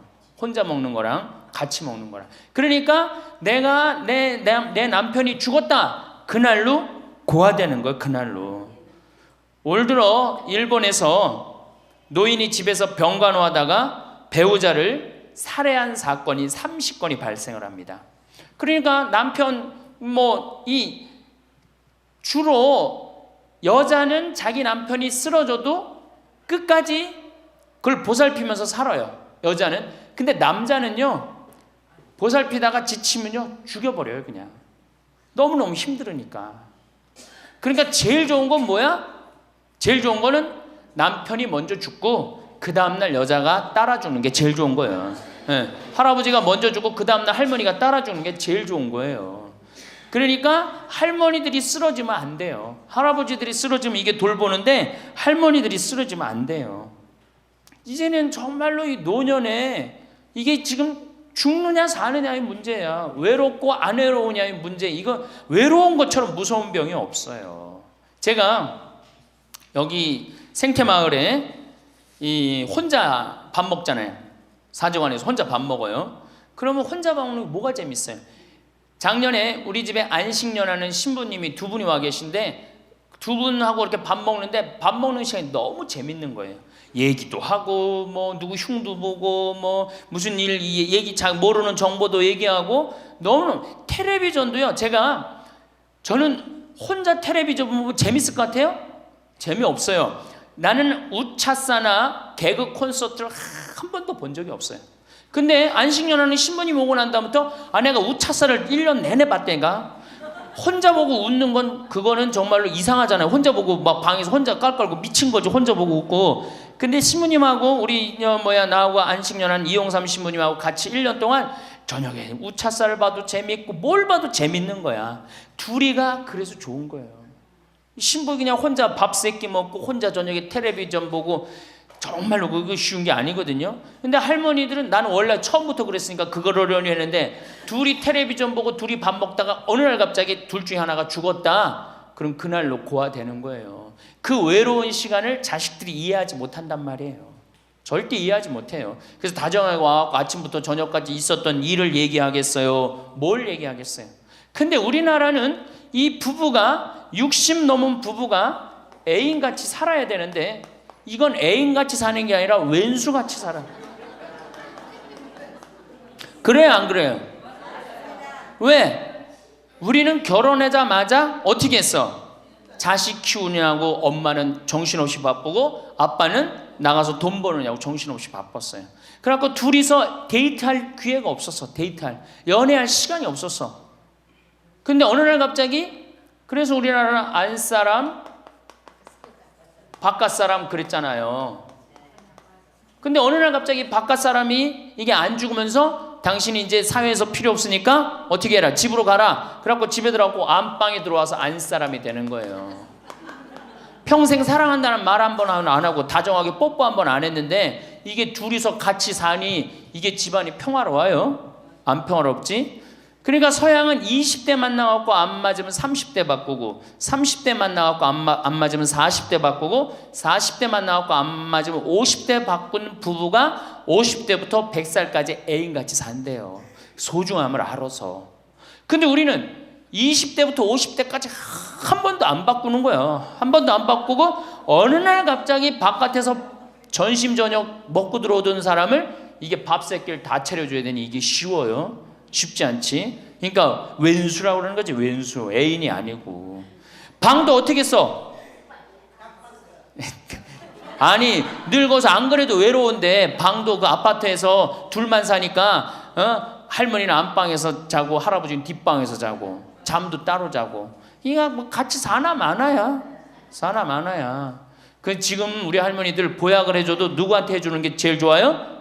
할아버지한테 해줘야 돼요. 다정하게 해줘야 돼요. 그 있는 것 자체만 해도 얼마나 큰 위안인데요. 제가 87년도에 이 노원에 있는 그러니까 옛날에 이 상계동, 하계동 이렇던데요. 거기 맹인 재활원이 있었어요. 근데 내가 맹인 재활원에 이렇게 거기서 이제 근무를 했었을 때 거기에 부부가 있었는데 남편이 죽었어요. 남편이 죽어갖고 내가 뭐 정말 염도해주고 그냥 성가도 잘 해주고 그랬는데 그 눈이 먼 그 자매가 그 방을 바꿔달라는 거예요. 그래서 왜 바꾸냐 그랬더니 여길 가도 남편 냄새, 저길 가도 남편 냄새. 남편이 너무 그리워서 못 살겠다는 거예요. 그러니까 그냥 지금은 소용이 없는 것 같지. 그렇죠? 빨리 죽었으면 좋겠고 귀찮지. 밥 새끼 해주는 거. 그런데 그 묵뚝뚝한 할아버지가 없으면요 정말로 외로워지는 거예요. 그러니까 할아버지들한테 좀 잘하세요. 자식한테 신경 쓸 거 할아버지한테 한 번만 더 신경 쓰세요. 진짜 지금 중요한 동반자는 누구야? 할아버지들이야. 구박 좀 하지 말고. 노년처럼 축복받은 삶이 어디 있어요? 저는요 여러분들처럼 80까지 사는 게 원이에요. 사는 게 얼마나 좋은데요. 사는 게. 제가 신학생 때 몸이 안 좋았어요. 건강이 안 좋았어요. 우리 뭐 15년 전에 우리 할머니들 나 봤을 때 내가 47kg였어. 47kg. 근데 지금 57kg야. 그러니까 신학생 때 내 이 허리띠가 여기에 정상적으로 있었던 적이 없어요. 여기 앉아 있으면 여기 어디가 있고 딴 날은 여기가 있고 허리띠가 제자리를 잡은 적이 한 번도 없어요. 그러니까 내 동창 신부들이 이제 내일 모레 오는 호계동에 우리 최영남 신부하고 작년에 나하고 같이 살던 이용삼 신부가 신학생 때 그랬어요. 너 신부 돼갖고 40살까지 살면 이별 여행 가준다 그랬어요. 40살까지만 살아라 이거지. 그때까지 못 살 줄 알았거든. 내일 모레 죽을 것 같이 보였거든요. 그래서 40살까지 살면은 큰 컨테이너 트럭 하나 거기다가 먹을 거 침대 다 해갖고 세계 구경시켜주겠다 그랬어요. 근데 내가 신부가 되고부터 건강해지기 시작하는 거예요. 그러더니 그 비산동에서도 좀 건강해졌는데, 이제는 여기 이제 평창에 와서 흙집에서 사니까 완전 건강해진 거예요. 그래서 내 목표가 40에서 바뀌었어요. 80으로. 왜? 이게 건강하고 보니까 사는 게 너무너무 좋은 거예요. 밥도 맛있고, 매일매일 이렇게 행복할 수가 없어. 이게 오래 사는 건 큰 축복이에요. 할머니, 할아버지들 지금 6.25 전쟁 통해 안 죽었지, 교통사고로 안 죽었지, 암으로 안 죽었지, 지금까지 사는 건 하느님의 은총, 축복 아니면 지금까지 못 살아요. 이 좋은 축복의 시간을 어떻게 살아야 돼? 행복하게 살아야 될 거 아니야. 그러니까 이 행복한 방법을 잘 알아야 돼요. 근데 노년에는 스스로 잃어버리는 게 너무 많다고 생각을 해요. 나이를 먹을수록 우리는 더 많은 슬픔을 견뎌야 하고 더 많은 것을 잃는다. 상실은 그야말로 노년의 가장 두드러진 단면이다. 친구들, 친척들, 배우자, 심지어 자녀들이 먼저 갈지도 모른다. 어제 100살 먹은 할머니 얘기를 들어보니까 자식들이 다 먼저 갔다는 거예요. 그러니까 먼저 가는 경우도 있어요. 지금 안 죽으니까. 그럴 때는 그 상실감이 훨씬 더 크다는 거예요. 그러니까 외로움이 점점 나이를 먹으면 먹을수록 증가하는 거죠. 외로움, 고독, 제일 무서운 거예요. 나이 먹어서. 상실은 단순히 죽음만을 뜻하지 않는다. 삶의 모든 측면이 상실의 영향을 받는 듯하다. 상실은 사회적, 경제적인 것에 국한되지 않는다. 그러니까 자꾸 내가 잃어가는 거, 육체적인 상실도 있다. 눈이 침침해지고 독서나 운전이 어려워져서 많은 즐거움을 주었던 활동이 곤란해진다. 노년은 외모에도 영향을 준다. 젊었을 땐 피부도 뽀얗고 정말 얼마나 예뻤어요. 여기 보니까 젊었을 때 한 미모 했을 할머니들이 내가 보니까 굉장히 많어. 기가 막혔을 텐데 외모에도. 상실을 경험한 사람들은 그들의 경험을 다른 사람들과 나눌 수 있어야 한다. 다른 모든 형태의 활동과 마찬가지로 이것도 기도하는 마음으로 겸손하게 해야 한다. 그래서 이 외로움, 상실, 이때 가장 중요한 게 누구냐면 친구라는 거예요. 이 친구랑 함께 나누는 것처럼 중요한 게 없다는 거예요. 그런데 나이를 먹으면은 자식하고 같이 살다 보면 자식 이사 갈 때 이사 가요 안 가요? 따라가요 안 가요? 자식 이사 갈 때 따라가고 친구 한둘 죽기 시작하고 그러면서 자꾸 친구가 멀어지는 거예요. 이거 굉장히 안 좋은 거예요. 그래서 저도 우리 어머니 아버지 지금 수원 정자동에 사는데 아무데도 이사 가는 걸 제가 권하지 않아요. 거기서 30년 동안 살았는데 거기 친구들이 얼마나 많아요. 친구들하고 같이 살다가 친구들하고 어울려서 얘기도 하고 칼국수도 먹고 술도 한잔하고 그러시다가 그 동네에서 돌아가시라는 거예요. 미국 하버드 대학에서 이런 프로그램이 나왔어요. 그래서 살던 데서 죽도록. 우리가 늙으면 양로원 가면 되지 뭐 이러는 생각 많이 하시죠? 그런데 미국에서는 양로원 가는 게 10%도 안 돼요. 다 자기 살던 집에서 죽어요. 그게 가장 노년에 좋다는 거예요. 그러니까 할머니들도 어디 이사 갈 생각하지 말고 어떻게 살던 데서 살다가 죽는 게 제일 좋은 거예요. 누구랑? 친구랑. 아니 손자가 같이 놀아줘, 아들이 같이 놀아줘. 손자는 학원 다니기 바쁘고 학교 다니기 바쁘고 근데 언제 같이 놀아줘? 그놈은 손자한테 용돈 줄 돈 있으면 그 돈 가지고 친구하고 냉면 사 먹는 게 훨씬 나은 거예요. 정신 똑바로 차려요. 지금 막걸리 먹고 해롱해롱 할 때가 아니에요 지금.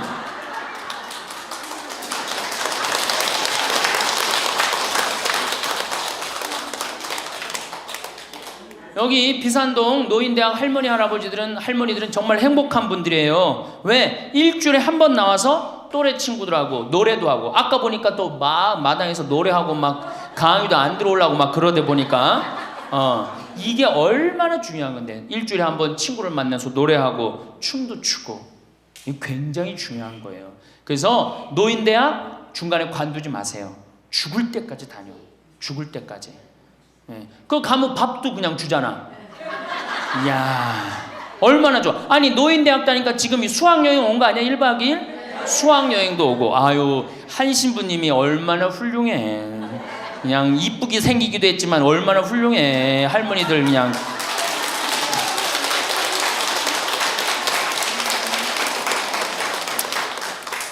그래서 나는 우리나라 교육제도에 불만이 굉장히 많아요.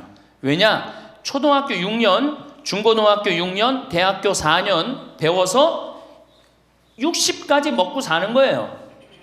그렇죠? 초등학교 6년, 중고등학교 6년, 대학교 4년 배워서 60까지 울고 먹는 거예요. 그럼 25에서 60까지. 그럼 보통 한 30살 되면은 한 30년 울고 먹고 사는 거예요.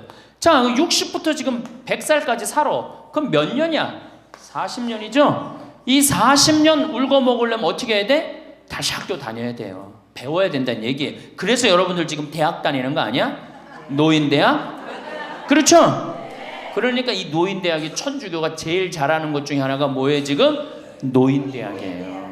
정말로 잘하고 있는 거예요. 저는 우리나라 교육제도에 불만이 많은 사람이에요. 초등학교 6년, 중고등학교 6년, 대학교 4년을 배워서 60까지 산다면 60부터 100살까지 살려면 정규 학교가 생겨야 돼. 60부터 3년, 4년제 학교를 다녀야 돼. 그래서 지금 초등학교를 세우는 게 중요한 게 아니라 시니어, 노인 대학을 전부 다 동네마다 학교에 세워갖고 60살 되면은 아예 여기 의무 교육을 해야 돼. 4년 동안 배워갖고 나머지 100년, 40년 살 거를 재산 관리는 어떻게 하고, 건강 관리는 어떻게 하고, 친구 관리는 어떻게 하고, 본인이 이제까지 살아온 그 재능을 어떻게 키워주는 거. 그래서 이 학교 안 나오면 살지 말어. 100살까지. 그 60살 넘어서 이 학교, 정규 학교 졸업하고 나면은 100살까지 살 자격증을 줘야 돼요. 그럼 모르고 그냥 살면 어떻게 해. 그래서 저는 이 정규학교, 우리나라가 진짜 훌륭한 나라 되려면은 60살 넘어서 동네마다 정규학교 난 세워야 된다고 생각해. 그리고 이 졸업장을 가져야만이 100살까지 살아야 돼요. 지금 한심하게 사는 할머니들 얼마나 많아요. 얼마 전에도 어떤 남편이 굉장히 훌륭한 남편인데 돌아가셨어요. 근데 재산을 확실하게 정리를 못하고 죽은 거예요. 그 할머니 혼자 남았는데 자식이 서로 재산 분가한다고 싸워갖고 재판에 걸어갖고 할머니가 여기 가서 재판 정해쓰고 저기 가서 재판 정해쓰고. 이게 학교를 졸업하지 못해서 그래. 이 정규 학교를. 우리나라가 이 정규 학교가 없어서 그래요. 그러니까 우리 할머니들은 이 학교를 다녀야 되는데 우리나라 지금 교육제도가 지금 안 하고 있잖아. 그러니까 안 하니까 성당의 정규 학교라도 노인대학 다니라 이거예요. 절대 관두지 마세요.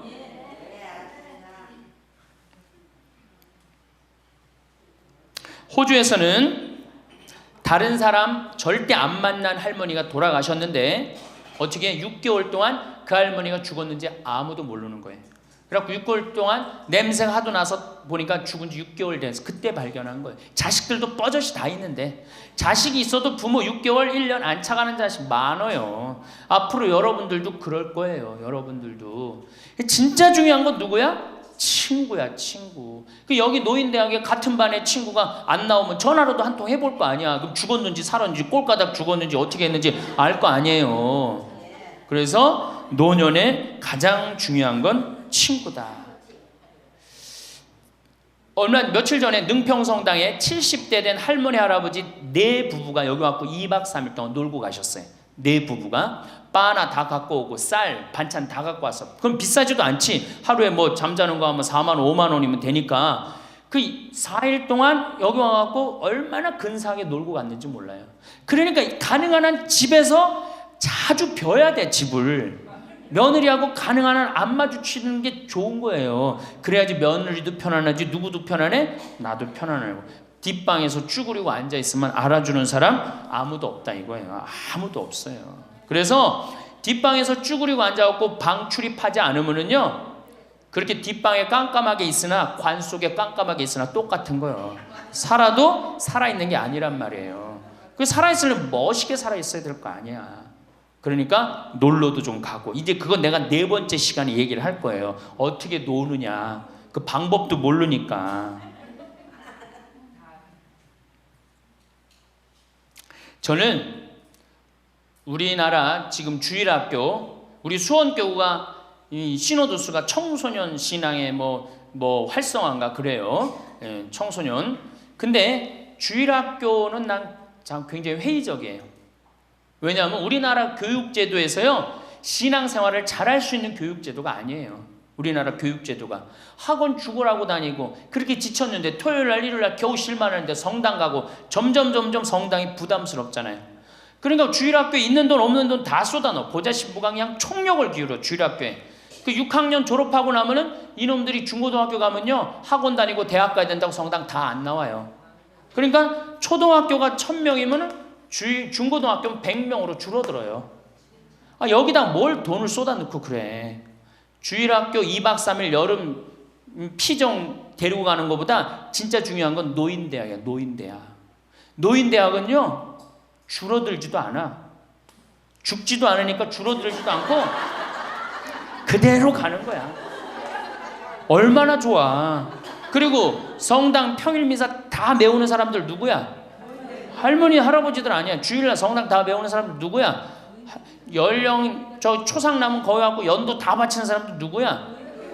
이게 노인처럼 중요한 게 없는 거야. 그러니까 보좌신부는 주일학교 애들을 위한 보좌신부가 아니고 누구를 위한 보좌신부여야 돼? 노인댁을 위한. 이 새파란 신부가 와서 할머니들한테 재롱 피면 좋아 안 좋아? 그냥 우리 할머니들 보좌신부 보기만 해도 좋죠? 근데 왜 그 보좌신부를 주일학교 애들한테 쏟아 넣느냐고. 참 진짜 노인대학이 중요한 거예요. 그래서 우리 할머니 할아버지들 이거 관두지 말고 꼭 열심히 다니세요. 아셨어요? 네. 자, 이제 노년의 첫 번째 외롭다 말씀드렸어요. 외롭다. 예. 두 번째로는 노년에 이 자식들하고 문제예요. 자식들하고 갈등이 생기기 시작해요. 내가 이렇게 많이 쏟아 넣었는데 너는 나한테 해주는 게 뭐가 있느냐. 이렇게 계속 섭섭해요. 근데 사실 자식들도 살기 힘들어요. 생각해봐. 자식들 아파트 청약 보야지. 애들 학원 보내야지. 전기세 내야지. 전화비 내야지. 먹어야지. 그렇죠? 그 자가용 타고 다니면 요즘 기름값 올라가면 기름값 내야지. 아프면 또 병원 가야지. 대충 따져보니까 한 달에 최소한 라면만 먹어도요 150만 원에서 180만 원이 들어가요. 그럼 나 먹고 살기도 힘든데 죽지도 않는 어머니 아버지 오랫동안 계속 잘 모실 수 있어요? 잘 모실 수가 없어요. 그걸 바라는 것도 사실은 미안한 거예요. 그러니까 이제는 내가 나이가 70이 됐다 그러면은 자식은 자식, 내 인생은 내 인생 서로 분리해서 사는 거예요. 내가 늙어서 자식한테 기대서 자식한테 피해 안 주는 게 결국 누구 도와주는 거야? 자식 도와주는 거예요. 혹시 여기 할머니 할아버지들 중에 할머니들 중에 내가 그런 의식이 있다. 내가 늙어서 자식한테 호강을 받아야 되겠다. 이런 의식이 있으면 빨리 버리세요. 이제 나 혼자 내 인생 살아가야 된다. 그게 가장 중요한 생각이에요. 그래야지 나중에 자식도 부모한테 계속 사랑을 할 수가 있어요. 가기만 하면 원망하고 이번 추석 때도 그런 사람들 많을 거야. 많이 싸웠을 거야. 응? 옆집 할망구는 아들이 와갖고 냉면도 사주고 갈비도 사줬다는데 나는 큰아들이 사줄래나 둘째 아들이 사줄래나 막내딸이 사줄래나 근데 나한테 사주는 놈 한 놈 없다. 그러면 자식들이 지겨운 거예요. 하루 이틀 그 소리 하는 것도 아니고. 나는요 냉면 먹고 싶으면요 내 돈 주고 내가 가서 사 먹어요. 냉면 먹고 싶은 거 누구만 알아? 내가 지금 냉면 먹고 싶은 거 누구만 알아? 나만 아는 거야. 나만 아니까 누가 나한테 사줘야 돼? 내가 나한테 사줘야 되는 거야. 내가 나한테. 누구한테 그걸 사주기를 원해. 70, 80이 돼서. 그래서 제발 재산, 집 자식한테 물려줄 생각하지 말고 집 은행에 담보로 맡기고 다 쓰다가 통장에 얼마만 남기고 주고? 이제 교육의 효과가 나옵니다. 500만 원만 남기고 죽어요. 모자라는 거는 뭘로 충당하면 돼? 부조금으로 충당하면 돼. 그 죽을 땐 어떻게 죽어? 꼴가닥 죽으면 돼요. 자, 미국은 집으로 깔고 있는 게 30%, 금융자산이 70%예요. 할머니, 할아버지들이. 집으로 깔고 있는 게 30%, 금융자산이 70%예요. 그래갖고 70%를 쓰다가 죽어요, 미국은. 우리나라는 집으로 깔고 있는 게 90%, 금융자산이 10%야. 그러니까 뭐 하고 싶어도 돈 있어요, 없어요? 돈이 없는 거야. 오로지 뭐만 하나 쥐고 앉아 있는 거야? 집만 하나 지고 앉아 있는 거야. 그 지고 앉아서 죽을 때 누구한테 물려주려고? 자식한테 물려주려고. 그런데 문제는 뭐냐? 자식이 그 집을 물려받을 때 몇 살이에요? 70이에요. 내가 90에서 지금 대개 100살에 죽는단 말이야. 그럼 자식이 몇 살에 그 집 물려받아? 70에 물려받아. 70에 물려받은 의미가 있어요, 없어요? 의미가 없어요. 차라리 이 집 정리해갖고 나도 맛있는 거 먹고 구경하고 싶은 거 구경하고 돌아다니고 싶은 거 돌아다니다가 자식한테 자식도 같이 쓰다가 죽는 게 낫지. 집 남겨놓으면은 반은 국가가 갖고 가고 반은 네가 더 갖느냐 내가 더 갖느냐 싸운단 말이에요. 반은. 우리 어머니 아버지를 제가 작년에 성지순례를 모시고 왔어요. 근데 어머니 아버지한테 그랬어. 어머니 예수님 태어난 데는 봐야 될 거 아니냐. 아버지 이 교황님 사는 베드로 성전은 봐야 될 거 아니야. 그렇게 신앙생활을 했으면은. 근데 아버님이 77, 어머니가 75이었을 때 내가 모시고 갔어요. 그랬더니 아버지 어머니가 그러는 거야. 아유 길에서 죽기 싫다는 거야. 비행기 14시간 타기 싫다는 거예요. 우리 외삼촌이 미국에 가서 돌아가셨거든요. 여행 갔다가. 그래서 내가 그랬어요. 걱정하지 말라고. 그리고 자식들이 이미 돈을 다 모아놨기 때문에 어머니 아버지 이거 취소하면 안 된다고. 3달 전에 가서 말씀을 드리니 2달 전에 집에 가보니까 어머니 아버지가 손잡고 산에 올라갔다 내려갔다 하더라고. 길에서 안 죽으려고. 한 달 전에 가보니까 여행 옷 다 입고 뭐 운동화도 다 했어요. 제가 여행을 모시고 갔는데 비행기에선 잘 자고 중간에 뭐 2번에 밥 나오는데 2번 다 먹고 또 잘 주무시고 성지에 딱 그 순례를 하는데 제일 먼저 일어나고 제일 앞장서서 걸어가고 제일 잘 먹는 거. 잠도 잘 자고. 누가 77이라고 그래요. 그래갖고 토요일날 밤 10시에 집에 들어왔어요. 한국에 들어와갖고 나하고 한 15분이 우리 어머니 아버지하고 성주순례를 갔는데 다음날 10시에 내가 전화를 했어요. 10시에 전화를 했는데 성주순례 갔다 온 분들 다 괜찮은가 확인했는데 다 비몽사몽 전화를 받는 거예요. 40대 50대 된 분들이 갔었는데 근데 집에 전화했는데 어머니 아버지가 전화를 안 받는 거예요. 걱정이 되고 계속 전화를 했는데 2시에 이제 통화가 됐어요. 아유 왜 전화 안 받느냐고. 아버지는 약수터에 물 들어가고요. 어머니는 머리하러 가신 거야. 그렇게 13일 동안을 여행을 갔다 오고 다음 날도 안 죽어요. 지금 77, 75 말도 아니에요. 그렇게 모시고 여행을 갔다 왔더니 지난달에 내가 집에 가고 어머니 아버지하고 전심 같이 갈비 먹었어요. 그야말로 갈비를 먹는데 어머니가 그러는 거예요.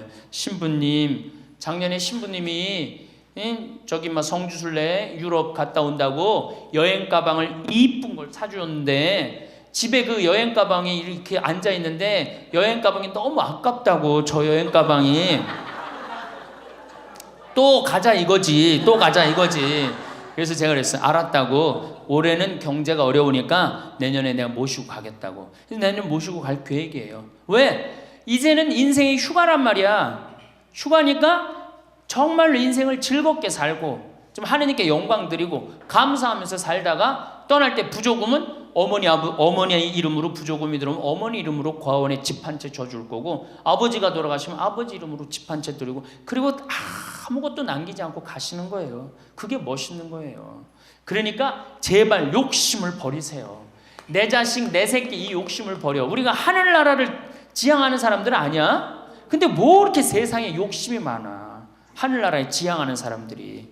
그러니까 돌아가실 때는 누구한테 돌아가? 난 이 돌아간다는 말 참 좋아해요. 죽었다는 말보다 돌아간다는 말을 참. 어디로 돌아가? 하느님한테로 돌아가는 거예요. 돌아갈 때는 하느님한테 돌아갈 때는 좀 자신 있게 돌아가야 될 거 아니야. 세상에 다 묻어놓고 그냥 빈털터리로 너 나한테 한 게 뭐 있냐? 난 자식한테 다 주고 왔습니다. 하느님 내가 고아원 아이들 정말로 정말 엄마 아버지 없는 아이들 위해서 집 한 채 져주고 왔습니다.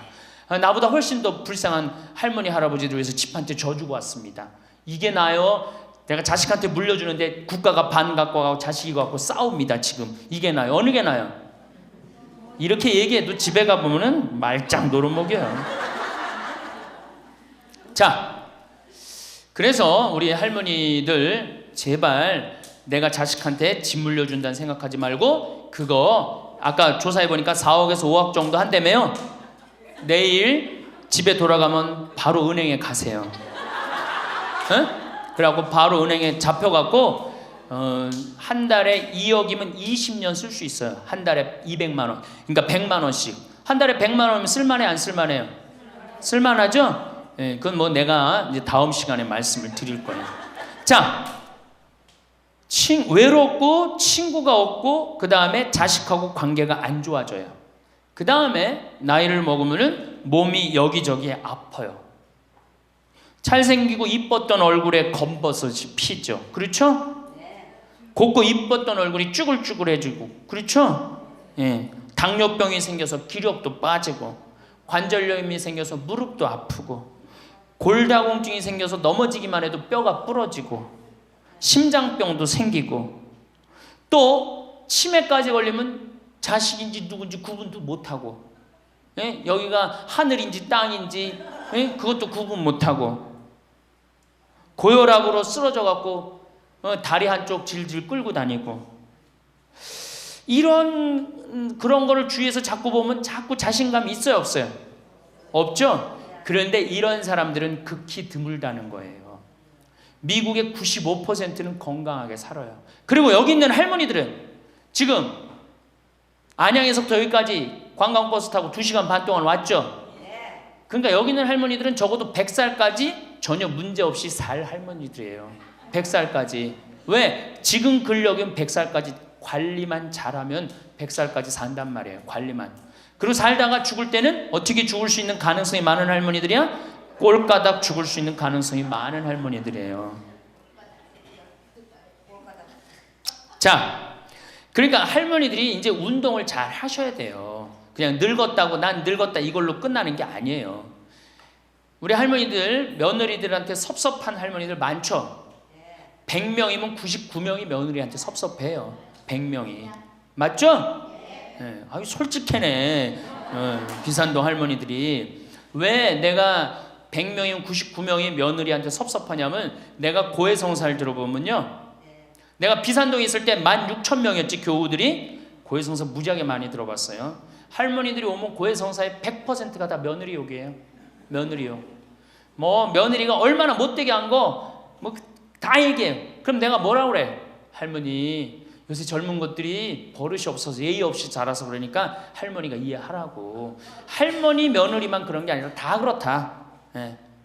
그럼 며느리들은 들어오면 나한테 뭐라고 고해성사할 것 같아? 시어머니 때문에 미치겠다고 그러는 거예요. 시어머니 때문에. 그럼 내가 그 며느리들한테 뭐라고 그럴 것 같아요? 늙으면 다 그러니까, 니네 집만 그런 게 아니다. 늙으면 다 그러니까 신경 쓰지 말아라. 제가 그래요. 어쩔 수 없는 거예요. 어쩔 수 없는 거예요. 자, 그런데 할머니들하고 며느리들하고 입장을 조금 생각을 해봐. 자, 우리 할머니들 자식들 키웠을 때, 막 키웠을 때 태어났어. 막 손가락에 꼬무락거리고 막 저기 막 옹알이하고 이뻐요 안 이뻐요? 아, 이놈이 일어났어. 뻗떡. 그래갖고 걸으면 한 걸음 뛰었을 때 흥분돼요 안 흥분돼요? 흥분되죠? 걸어. 그럼 기가 막히게 행복하죠? 그 행복은 아마 생각해봐. 기가 막히게 행복했을 거야. 거기다 엄마라고 그래봐. 어때요? 막 죽지. 엄마라고 그러면은 막 죽어. 엄마라고 그러면은. 거기다가 이제 애가 가방 들고 막 학교 갔다가 뛰어왔다 하고, 아, 이놈이 키가 중학교 고등학교 됐는데 나보다 더 커져. 뿌듯해요 안 뿌듯해요?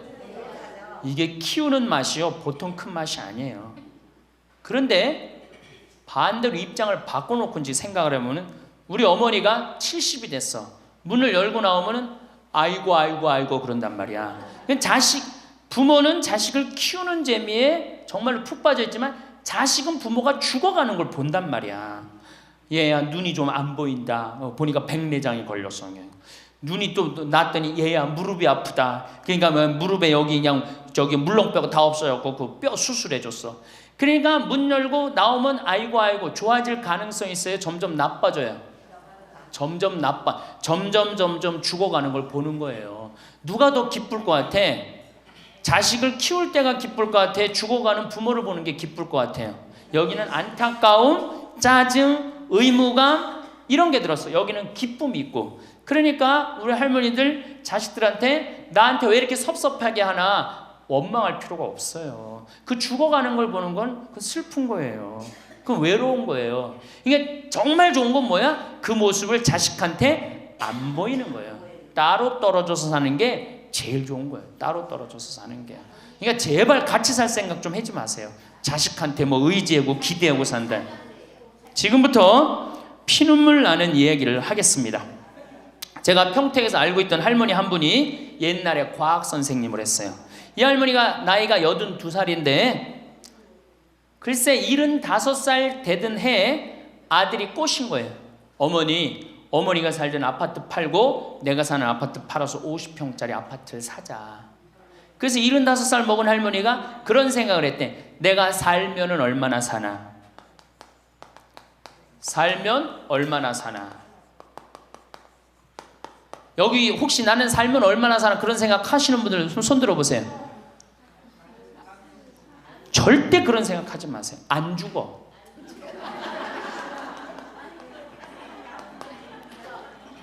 얼마 전에 102살 먹은 할머니한테 인터뷰를 했어요. 기자가. 할머니 제일 후회스러운 게 뭐예요? 그랬더니 70살에 그랬대. 내가 살면 얼마나 사나? 내일 모레면 죽겠지. 내일 모레면 죽겠지. 그런 생각을 했대요. 그래서 자식들이 어머니 어디 여행 갑시다. 그럼 내가 살면 얼마나 사는데 무슨 여행이냐. 니네들이나 갔다 와라. 난 여기 있을 테니까. 그러는데 80이 돼도 안 죽더래요. 80이 돼갖고 그런 생각을 했대. 이젠 진짜 내일 모레면 죽을 거다. 내일 모레면 죽을 거다. 어머니 내가 갈비 사드릴 테니까 갈비 니네나 먹으러 가라. 난 내일 모레면 죽을 건데 무슨 갈비가 필요하냐. 그리고 뒷방에 있었다는 거예요. 근데 90이 됐는데 그때도 안 죽더래요. 그래갖고 90이 돼갖고 진짜 내일 모레면 죽을 거다. 진짜 내일 모레. 그리고 100살까지 산 거예요. 이 할머니가. 제일 후회되는 게 뭐냐 그러니까 30년 동안 내일 모레면 죽을 거다. 그리고 뒷방에 앉아있던 게 제일 후회된다는 거예요. 30년이 짧은 세월이에요. 그 30년 동안 돌아다니고 먹고 싶은 거 먹고 만나고 싶은 친구 만나고 노인대학에 나오면 춤 시간도 있죠. 춤도 추고 박수도 치고 그랬으면 그 30년이 축복의 30년이야. 저주의 30년이야. 축복이죠. 근데 그 할머니는 어떻게 사는 거야? 저주의 30년을 사는 거예요. 어쨌든 이 할머니가 내가 살면 얼마나 사나 손자 얼굴이나 보고 자식이나 밥이나 먹고 같이 살아야 되겠다. 그리고 그 집을 팔아갖고 아들 이름으로 다 해주고 들어온 거예요. 들어오는 순간 자식하고 살아요? 누구하고 살아요? 며느리하고 살죠. 며느리가 그동안 시어머니하고 안 살았는데 학교 선생님을 했으니 얼마나 꼬장꼬장해요. 챙견을 얼마나 하겠어. 이거 챙견 저거 챙견. 그래 며느리 미쳐 안 미쳐? 미치죠. 며느리 성당도 나가기 싫은 거. 시어머니 열심히 나가는 성당. 그러니까 어떻게 성당 안 나가는데 성당 안 나간다고 또 욕하고.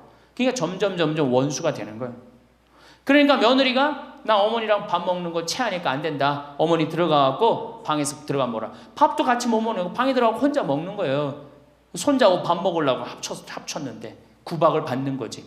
하루는 날 찾아갖고 신부님 머리 좀 만져보라는 거예요. 머리를 만져보니까 혹이 이렇게 2개가 났어. 보온병으로 며느리가 때린 거예요.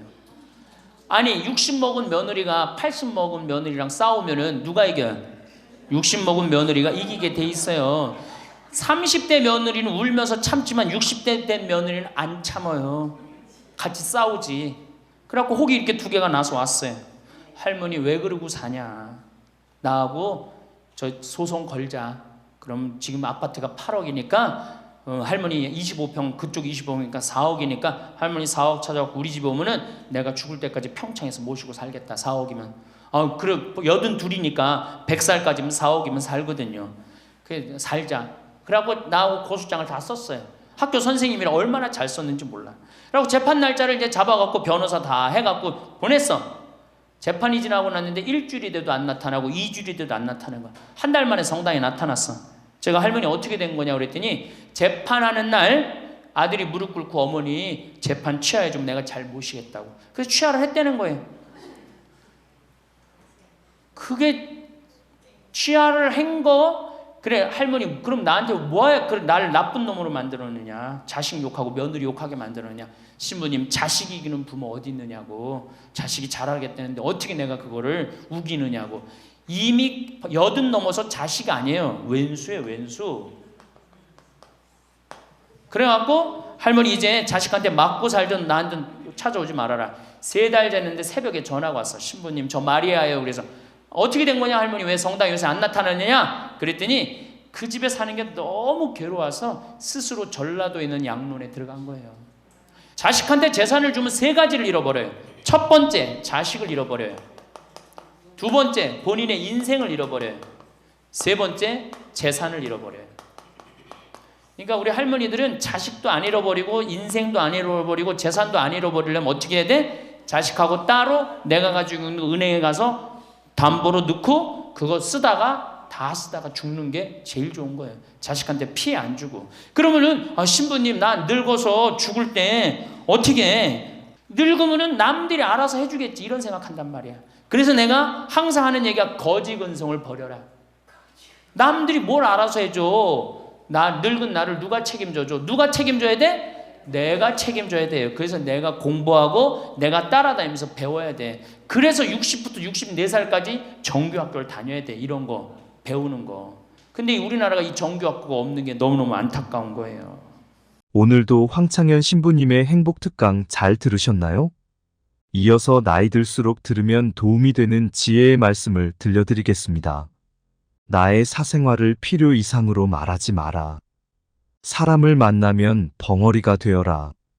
슬픔을 나누면 약점이 되고 기쁨을 나누면 시기가 된다. 그 중에서도 입 밖으로 꺼내는 순간 인생이 망하는 10가지 말이 있다. 첫 번째, 내 과거를 남들에게 말하지 마라. 말은 한 번 뱉으면 주워 담을 수 없다. 한 이불을 같이 쓰는 배우자에게도 과거의 비밀은 지켜야 한다. 나중에 싸우면 내 비밀이 치부가 될 수 있다. 아직도 과거의 상처가 힘들고 아픈가? 그때 했던 선택이 후회되는가? 그만큼 마음 아프게 후회했으면 이제 그만 보내줄 때가 되었다. 그러니 괜히 다른 사람들에게 나의 아픈 과거를 말하지 마라. 물론 과거의 경험을 토대로 행복한 미래를 위해 노력하고 나아가는 건 중요하다. 지난날의 실수를 다시는 반복하지 않도록 더 좋은 방법을 찾는 것도 중요하다. 우리는 과거의 실수로부터 배워 삶을 더 의미 있고 풍요롭게 만들 수 있다. 그 과정에서 시행착오가 있더라도 이것이 우리 인간이 성장하는 방법이다. 그러니 아무리 절친한 친구나 배우자에게도 내 과거사를 절대로 말하지 마라. 겉으로는 진실되어 보이는 사람이어도 내 과거의 불행이 상대방에게는 위안이 될 수 있다. 두 번째, 다른 사람에게 나의 치부를 쉽게 말하지 마라. 당장 처음에는 위로받을 수 있을지 몰라도 나중에는 그게 나의 약점이 된다. 사람은 완벽하지 않아서 내 치부를 아는 사람이 말실수라도 하게 되면 그때는 더 이상 돌이킬 수가 없게 된다. 제발 부탁이지만 내가 한번 내뱉은 말은 더 이상 비밀이 될 수 없음을 기억해라. 내 입을 벗어난 비밀에는 살이 붙기 시작한다. 친구가 다른 친구에게 내 치부와 비밀을 말해버리면 친구와 사이가 나빠지고 우정은 한순간에 깨지게 된다. 다른 사람에게 내 치부를 드러내기 전에 신중하게 생각해라. 내 사생활을 모두 털어놓으면 순간은 후련해도 나중에는 꼭 후회한다. 세 번째, 돈에 대해 자랑하지 마라. 돈이 있다고 이야기하는 순간 질투하는 친구들이 생긴다. 부자들도 있겠지만 대부분의 사람들은 하루하루 살아가기 힘이 드는 게 현실이다. 대부분은 살아남기 위해서 애쓰고 투쟁한다. 친구의 권유로 투자를 했다가 돈을 잃은 사람도 있고 퇴직금으로 받은 돈을 아들의 사업자금으로 썼다가 몽땅 잃어버리게 된 사람들도 있다. 사람들 앞에서 괜히 돈 자랑을 했다가 돈 빌려달라는 사람으로 인해 인생이 힘들어질 수도 있다. 한국인들만큼 1억 천금과 한탕을 좋아하고 밝히는 민족도 없다. 정말 돈 자랑을 하고 싶다면 내가 가진 돈의 최소 1%는 불우한 이웃에게 기부해보라. 그 작은 돈도 아깝다면 친한 친구나 가족에게도 돈을 자랑할 생각은 하지 마라. 네 번째, 나의 목표를 남들에게 절대로 말하지 마라. 사공이 많으면 배가 산으로 간다는 말은 다들 들어보았을 것이다. 이 말의 의미는 주변에서 이래라 저래라 간섭하는 사람이 많으면 나의 목표를 이루기 힘들다는 의미다. 내 목표를 입 밖으로 꺼내면 남에 대해 말하기 좋아하는 사람들이 목표를 방해하기 십상이다. 또 어차피 서로 다른 삶을 살아왔기 때문에 상대방의 충고는 도움이 되기는커녕 장애물이 될 수 있다. 우직한 마음으로 묵묵히 혼자서 목표를 향해 나아가라. 자신감 있게 스스로의 판단을 신뢰하고 믿어라. 만나는 사람마다 내 목표를 말하고 다니면 금방 포기하게 된다. 특히 큰 목표일수록 더더욱 남에게 말하지 말아라. 나에 대해 제일 잘 아는 사람은 나밖에 없다. 다섯 번째, 남들에게 절대로 생색내지 마라. 입만 열면 자랑하고 생색내는 사람이 있다. 자랑 같지 않은 것도 자랑하는가 하면 대화가 안 통하는 사람도 있다. 생색내는 사람과 같이 있을 때 피곤하고 스트레스를 받았던 경험이 다들 있었을 것이다. 불교에서는 보시라는 단어를 사용한다. 보시는 은혜를 많이 베푸는 것을 뜻한다. 내가 다른 사람들에게 베풀면 베풀수록 그 복은 몇 배로 나에게 크게 돌아온다. 내가 설령 그 복을 받지 못해도 내 자손에게라도 복이 가게 된다. 그런데 이런 복에도 조건이 하나 붙는다. 남에게 베풀었다면 생색내지 말고 베푼 일을 잊어버려야 한다는 것이다.